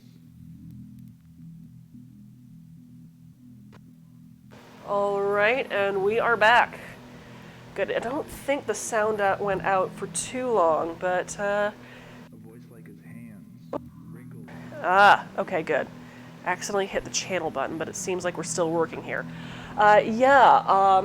As you might have guessed, the batteries went out on my mic pack. I'm not sure how far back the sound went, but just to give you an update, the thing did the thing. Right, we've got about, once the water gets to a boil, you want to reduce the heat from medium-high to medium to let it cook for about 10 minutes or until fork tender. That's what it's doing right now. It's got about 7.5 minutes left on that timer. While that is doing that, I'm looking at the oven. It says about 20 minutes left on the oven. I should probably take this time to do a wee bit of cleanup here, because I can. As I was saying earlier, I'm not sure if you got this, but got a collection of fresh parsley and dill kind of chopped up that I'm going to be throwing into our mashed potato mix. And also the nice thing about lefse is that it can be a lot easier to make than when I first made it. Like, what I'm doing is basically the way lefse is you mix mashed potatoes with flour, roll it into balls, roll it really thin, and then bake on a really, cook on a really hot skillet. It makes a gloriously lightweight flatbread that you can put all sorts of toppings in, both sweet and savory. It's fantastic. I have a recipe for it on my blog, thegluttonousgeek.com. The recipe is spelled L-E-F-S-E, lefse, and the recipe I made is inspired by the Viking tabletop role-playing game, The North Sea Epilogues, by Renegade Game Studios. So if you just go to my website, thegluttonousgeek.com, you can find that recipe and make some lefse at home, or do what I'm doing tonight. Make the dough for the lefse, roll it up, and freeze it to thaw out whenever you want to have some hot potato flatbread at the last minute. Well, not really last minute. You kind of want to let them thaw out just a wee bit before you roll them out. But the recipe will instruct you on kind of basically making a mess to make them flat. We're going to be using a tortilla press, possibly. I might show you how to make one or two before the end of our episode. That is, if I have the time, the patience. I'm already about 12 minutes away from when the stream normally ends. Don't worry, we are going till the end of this recipe. We're going to make sure you get all of it. That way you can watch this on YouTube and do the recipe on your own. Or if you want to not have to watch through over 2 hours of episode or kind of skip through taking notes the entire time, I will have recipe cards available on my Patreon probably within, before the end of the week of this recipe. You can access all of my Munchies and Minis recipe cards on my Patreon or on my Ko-Fi. Ko-Fi, I only post whenever the post with the video goes up. Patreon, it goes up pretty much within a week to 3 after I do the episode. I have a little bit of a backlog, but since I am caught up, it will be on Patreon before the end of the week. So, yes, there's that. There are particular perks to that. So, yeah, speaking of flatbread, next week's blog post recipe will be based off another Dungeons & Dragons game. The game Audio Dungeon. They are here on Facebook and on Twitch. They are fantastic folks. I was a guest on their show back in February, and I made recipes to go along with their show for some root beer roast pork tacos and a sweet tea hard cider. So yes, that post with the recipes and as well as a link to the video of the episode I was on will be on the blog as of next week, probably by Monday. So keep an eye out for that. So I am just running my mouth here. How are we doing on those potatoes? Potatoes are looking good. Like I said, I should clean up. I'm gonna do that. I'm gonna clean up things. Maybe. Possibly. Yes. I will clean things. So, it's good I've got some time because that way I am not trying to do a million dishes in the middle of the night or when I should be on the clock for work.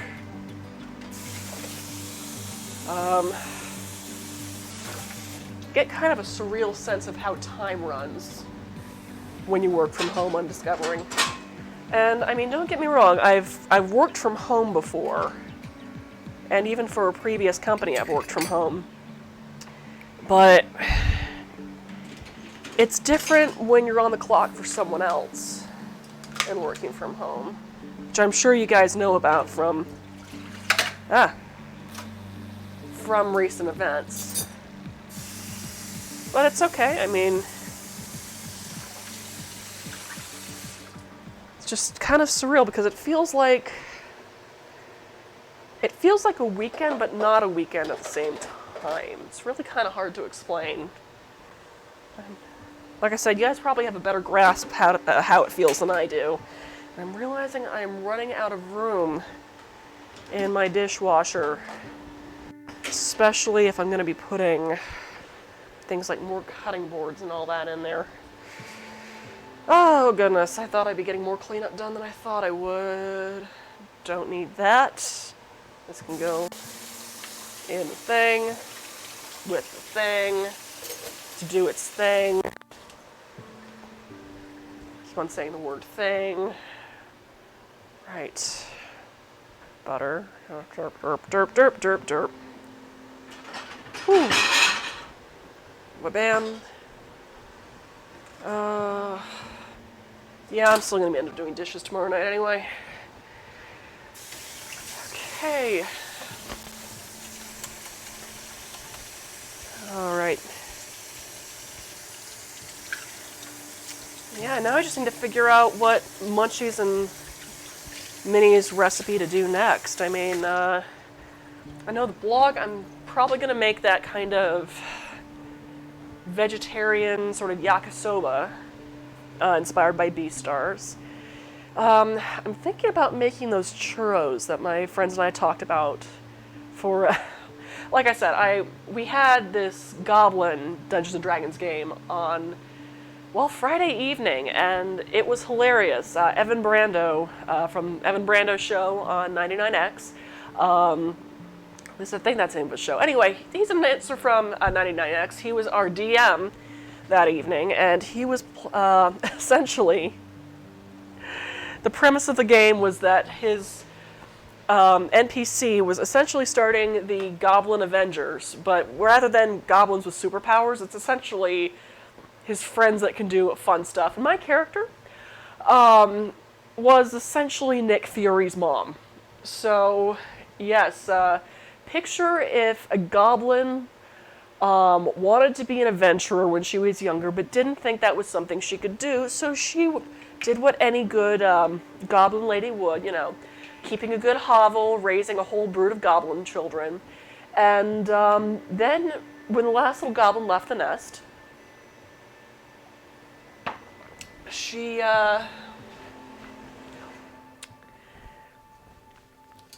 joined garden club, the local garden club, and learned about the magic of plants.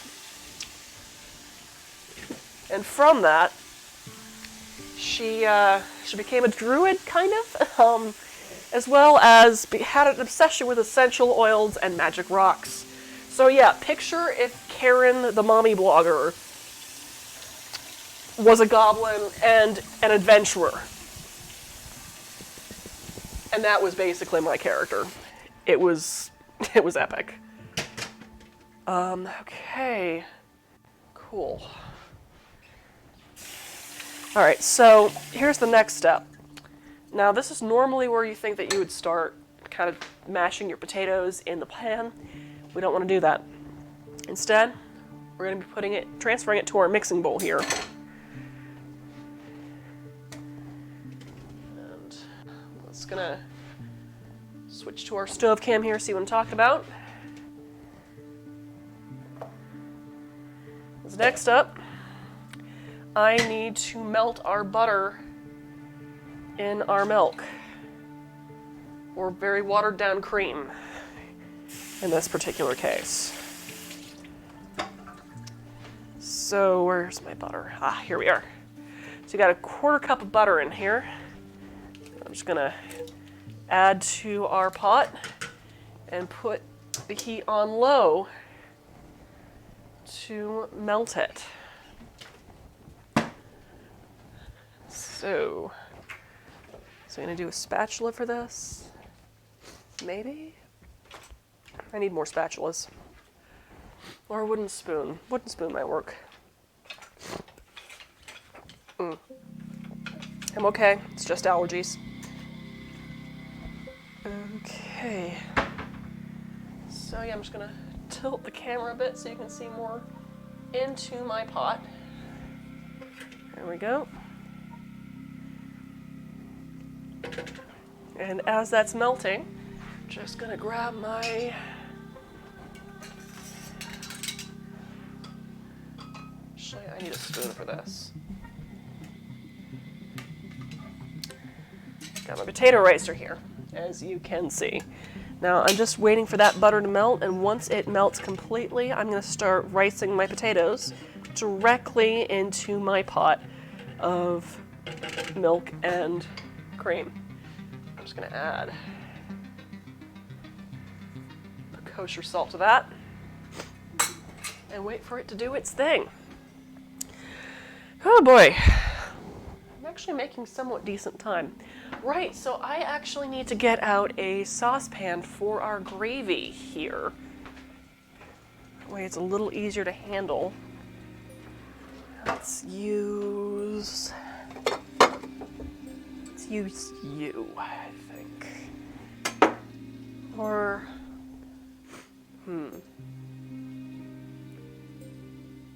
this'll do. We'll use this one.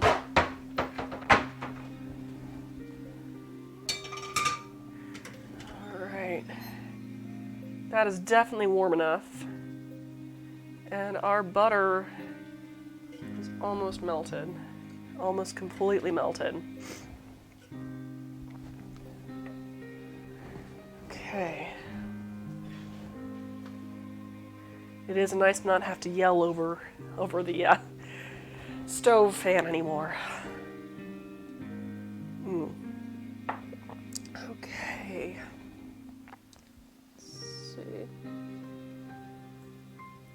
Let's see.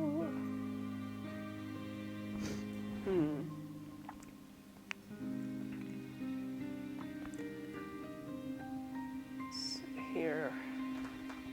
Oh right, I was gonna do garlic. Yeah, let's put some garlic in there.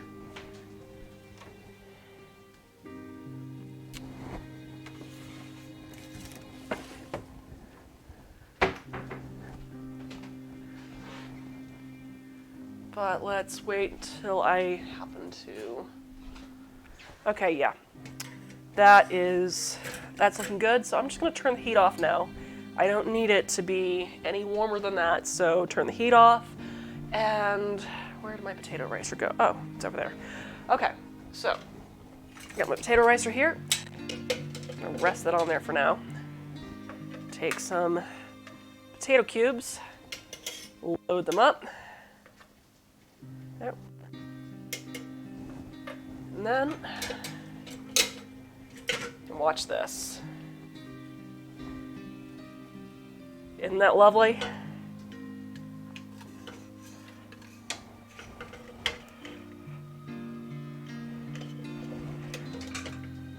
That'll definitely give you the texture you want. it up again.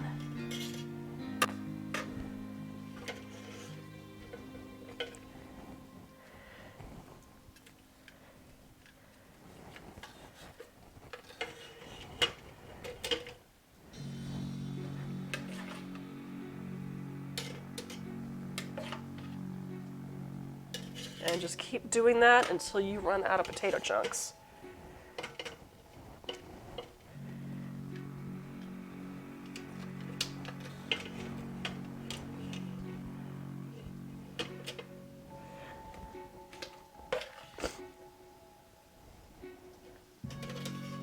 There we go.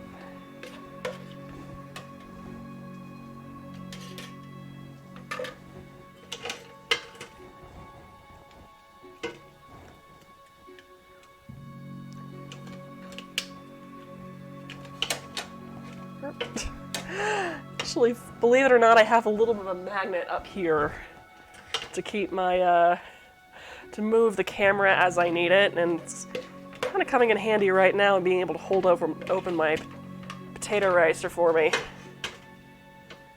It's kind of fun. Because yeah, this will give you the correct texture that'll mash potatoes up, keeping them free of lumps. What we want to make from this whole lot is a smooth dough that'll make a perfect flatbread. Okay. And that's thin enough to be able to just kind of plop that excess right into there. I'm just gonna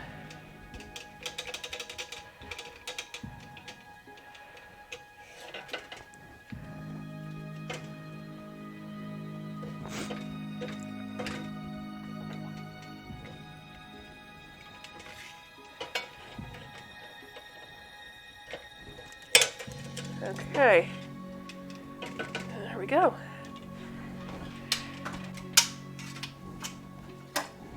And now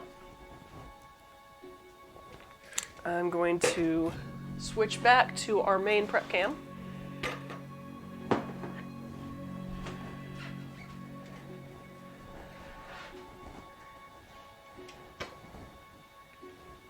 Scrape all of the potato mix into our mixing bowl.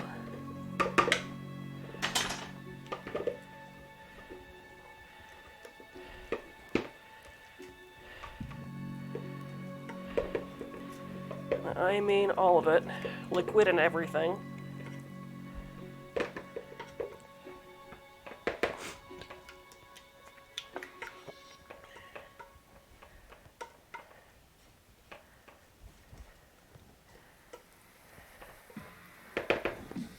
I have 5 minutes left on that pork roast. Perfect timing. Stick that in there. And perfectly smooth mashed potatoes. Now, I'm just going to add just a wee bit more, because I realized I need some garlic. And I don't need it, I just want it in there. I'm just going to split open a clove or 2 or 5. Take my fun little garlic press I've got here, which is, here we go. Yeah, I like this particular one because it scrapes off the garlic. See? And then pushes out the remainder. I can just add that to it.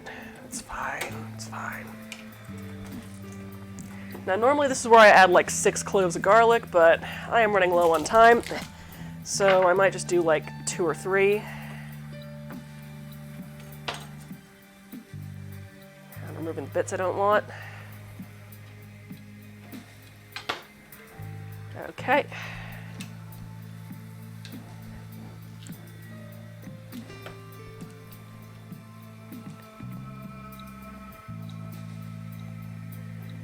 I'll do a 1/3. And a 1/4. I like garlic.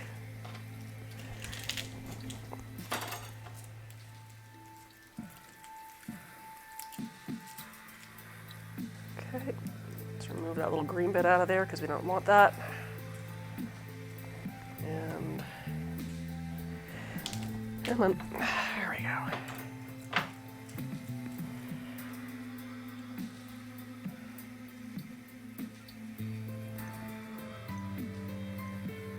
Get rid of that little bit. Okay. Stick those in the garlic press. And there we go.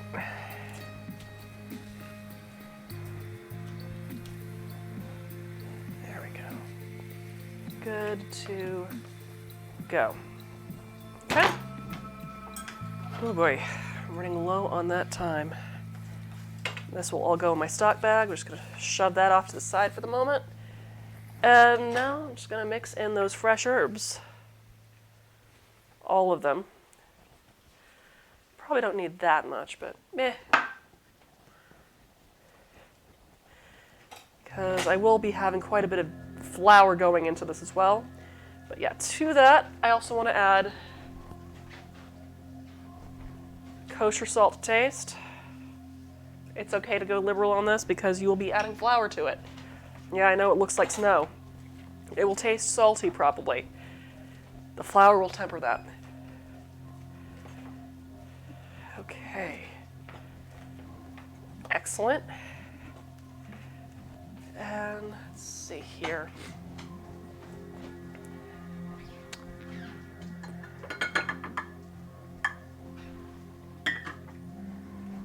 I need a 1/4 cup measuring cup. So I'm just going to start mixing in about a 1/4 cup of flour at a time until you mixed in a whole cup.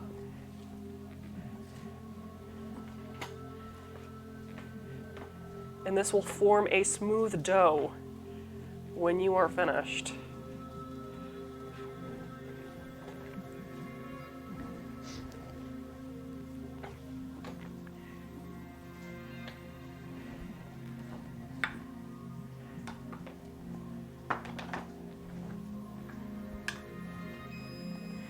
But we will move on to that in a second because I need to get my pork roast out of the oven.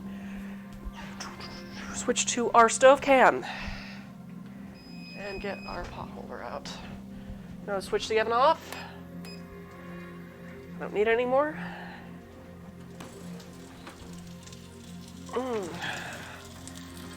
boy.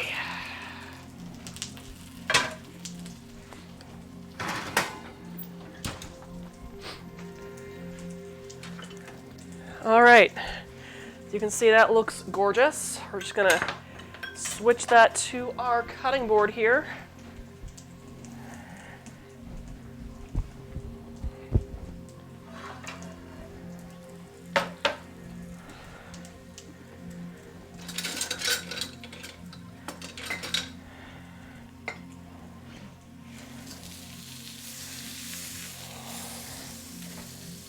Oh boy, let that rest as we make our gravy. But first, I just want to pour in about half of our gravy mix into a pan to deglaze it.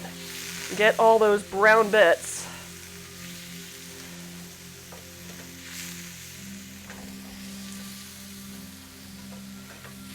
I should have kept that strainer. Well, it's still clean.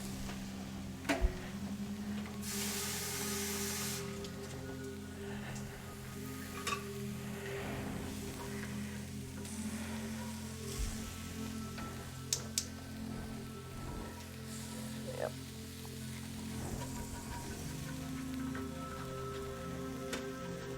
It's like you see those brown bits, that's going to add a lot of flavor. But since we also want our gravy for the most part to be smooth, we also need to strain that, so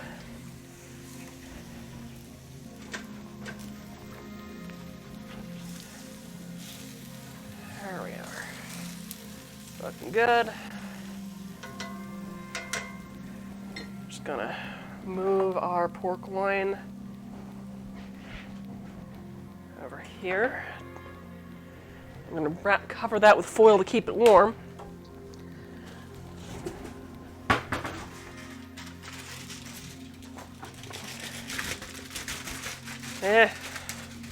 It'll work.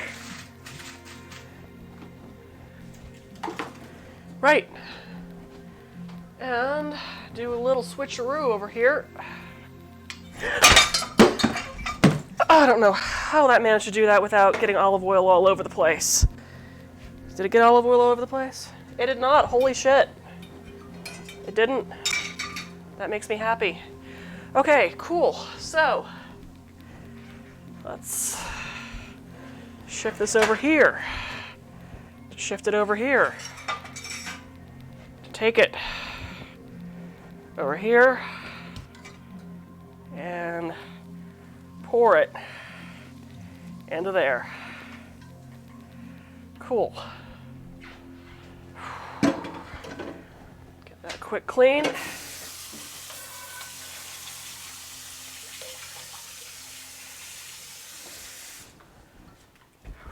Boy. Give it a more thorough cleaning in a minute. But first, I'm going to put that back here. Straighten out the back black bits. Cool. Right, so next up, continuing on with our gravy. Now we have the remainder of our broth mix here that is still cold, or at least should be cold at this point. I'm going to take our 3 tablespoons of cornstarch and mix that into, or rather I need to whisk that into our remaining cold broth to make a slurry.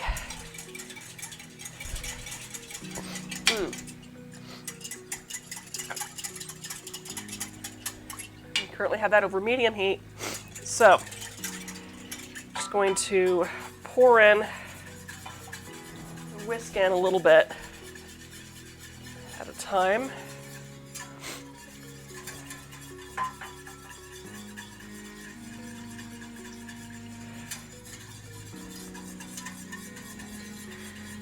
And just try to get it to thicken as I whisk.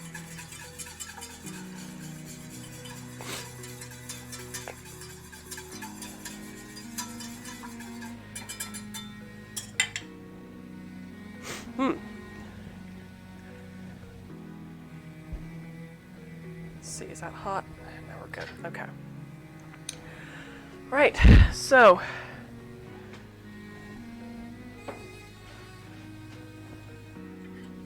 that is definitely thickening up and looking beautiful as it's doing so. So I'm just going to whisk in a bit more.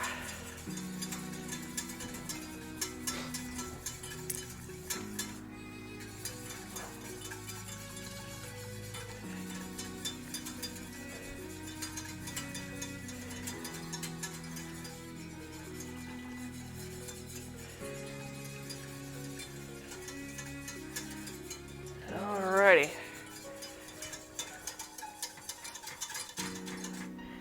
That. Man, that smells amazing. And of course, at this part, feel free to add kosher salt to taste. Or just kind of simmer it until it gets to your desired thickness. Which looks like we are already getting to. Let me just check that with a spoon real quick. Oh yeah, that's lovely. It's coating the back of a spoon like that. That is perfect. I would say just needs a bit of salt and possibly a little bit of acid.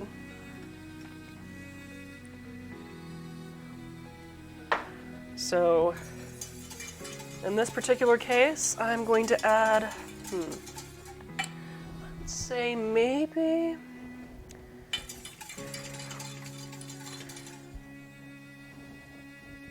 let's See how we are with a bit of salt. It might need a little sugar or some kind of sweetener to round it out.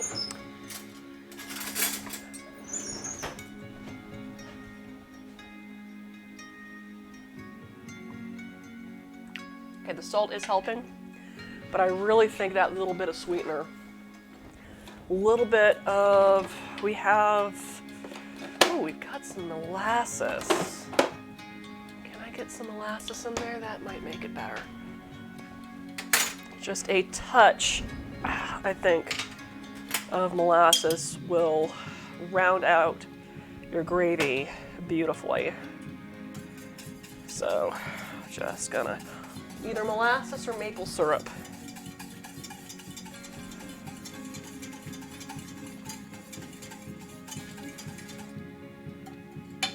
Just kind of get the remainder of that molasses off.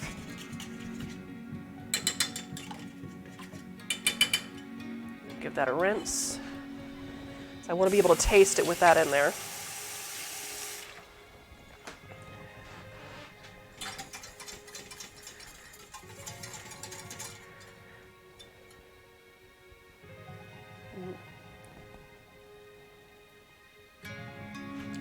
Perfection. It's going to go lovely with your caramelized leeks and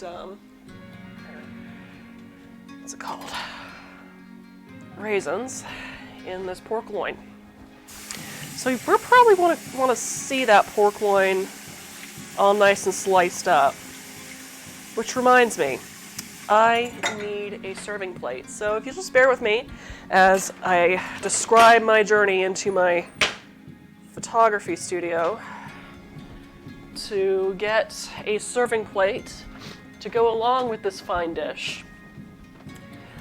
So I'm walking, I'm talking, I'm looking for a plate, let's see here, what will look nice? Oh, hello, Shrody. Don't worry, guys, I'll be able to feed you in a second. Okay, let's see here, Port City pork loin. Let's go with the simple, so let's say maybe, what? Are you sure about that? Because I'm just trying to figure out what's going to be able to fit into the photo nicely. Well, it's just going to be a few slices of gravy, so... Sorry to scare you, Shruti, but it's also underneath everything. Well, let's grab the rectangular black, and let's grab, let's grab the kind of tavern rustic white looking one as well. Oh boy. And hopefully I still have my sound right now. Oh my gosh, it smells amazing. And if the gravy tastes amazing, you know the pork loin's gonna taste amazing, especially with a little bit of freshly made bread, I think. So yeah, I am back with some serving plates. So, let's do this. Ooh. Switch to our prep cam. I'm gonna clean my knife off a bit before I slice into that. It's got potato bits all over it. Ah. Okay.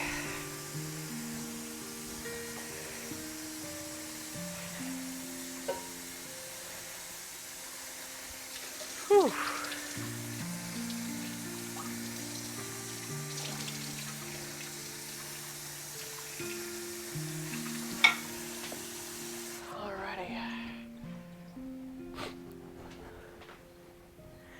Probably should have saved some mashed potatoes to serve up with this, but it'll be fine. Okay, got my sound still going. All right, just get a carving fork out here. So here, I promise you the knife block isn't completely useless. And now I think I'm just going to, first I need to cut those. Let's get my kitchen shears out.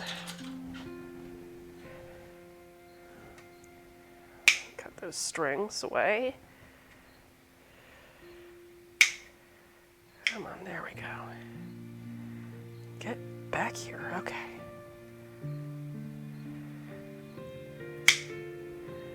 Come on.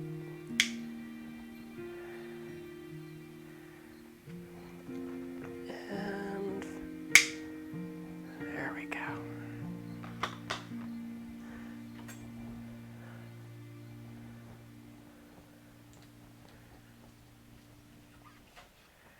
Oh, that's pretty.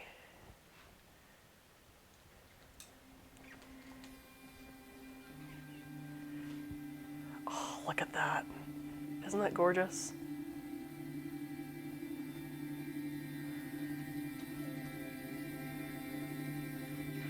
So I'm doing about inch thick slices here. Oh my gosh. It's so freaking pretty. I love it.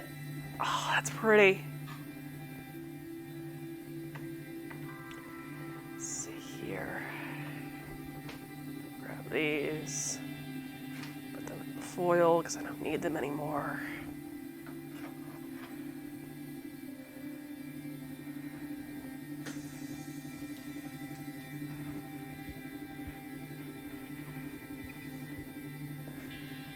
It's a little less pristine. That one I'm probably going to eat right now.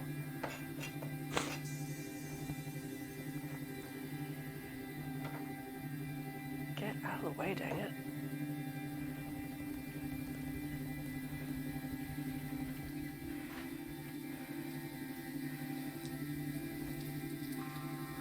Oh, nice. Okay. Cool. So I'm just going to got a spatula, yeah, a spatula here, and let's maybe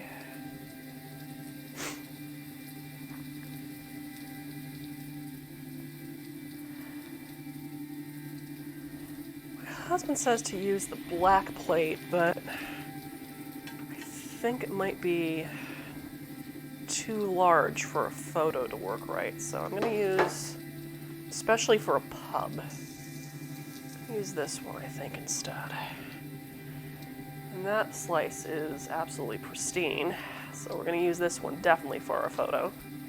Of course, once I get that string off the plate. Yeah, strings are not delicious. So let's see here. That is looking very pretty. And I'm just gonna take my gravy ladle, switch to my stove cam here. Got a little bit of skin, but it should be fine. Oh.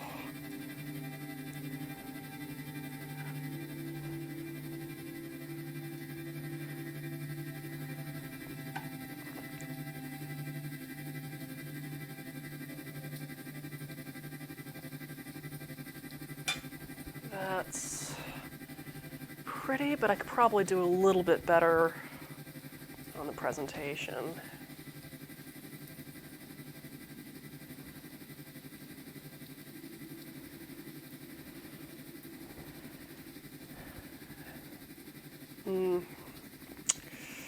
Maybe not. Click that off.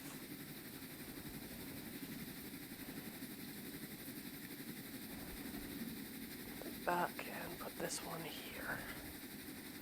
Yeah, that's looking better.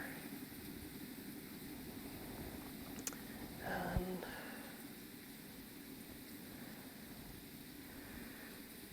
I could probably use something to freshen that look up a little bit. Maybe just another, I can do 3 rolls on one plate. Yeah, let's do that.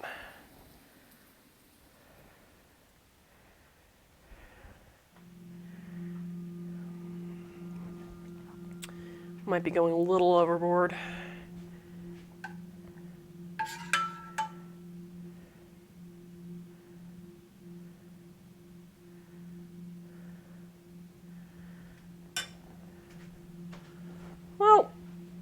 I will figure that plating out and then get back to you guys with the photo. However, that also means that our episode is finally finished. I hope you enjoyed this episode of Munchies and Minis. I'm curious. I want to taste this. It's less pristine, but a little bit more pristine than that. I'm going to give this a quick taste. Take a fork to it. That's a spoon. Like that. Dip that in the gravy. Oh my God. Perfection. Right. So, I hope you enjoyed this episode of Munchies and Minis on the Gluttonous Geeks nerdy food blog page, Twitch thing. This upcoming week, I have no idea what I'm going to make. It's probably going to be those churros I was talking about. This recipe should be up on my Patreon probably before the end of the week if you want to get the recipe card for it. If not, the VOD should be going up on Twitch. Well, pretty much now. So yeah, you can watch it there, catch the whole recipe there. And yeah, I hope you have a wonderful rest of your evening. Stay sane, stay safe, stay healthy. From my heart to yours, have a good night.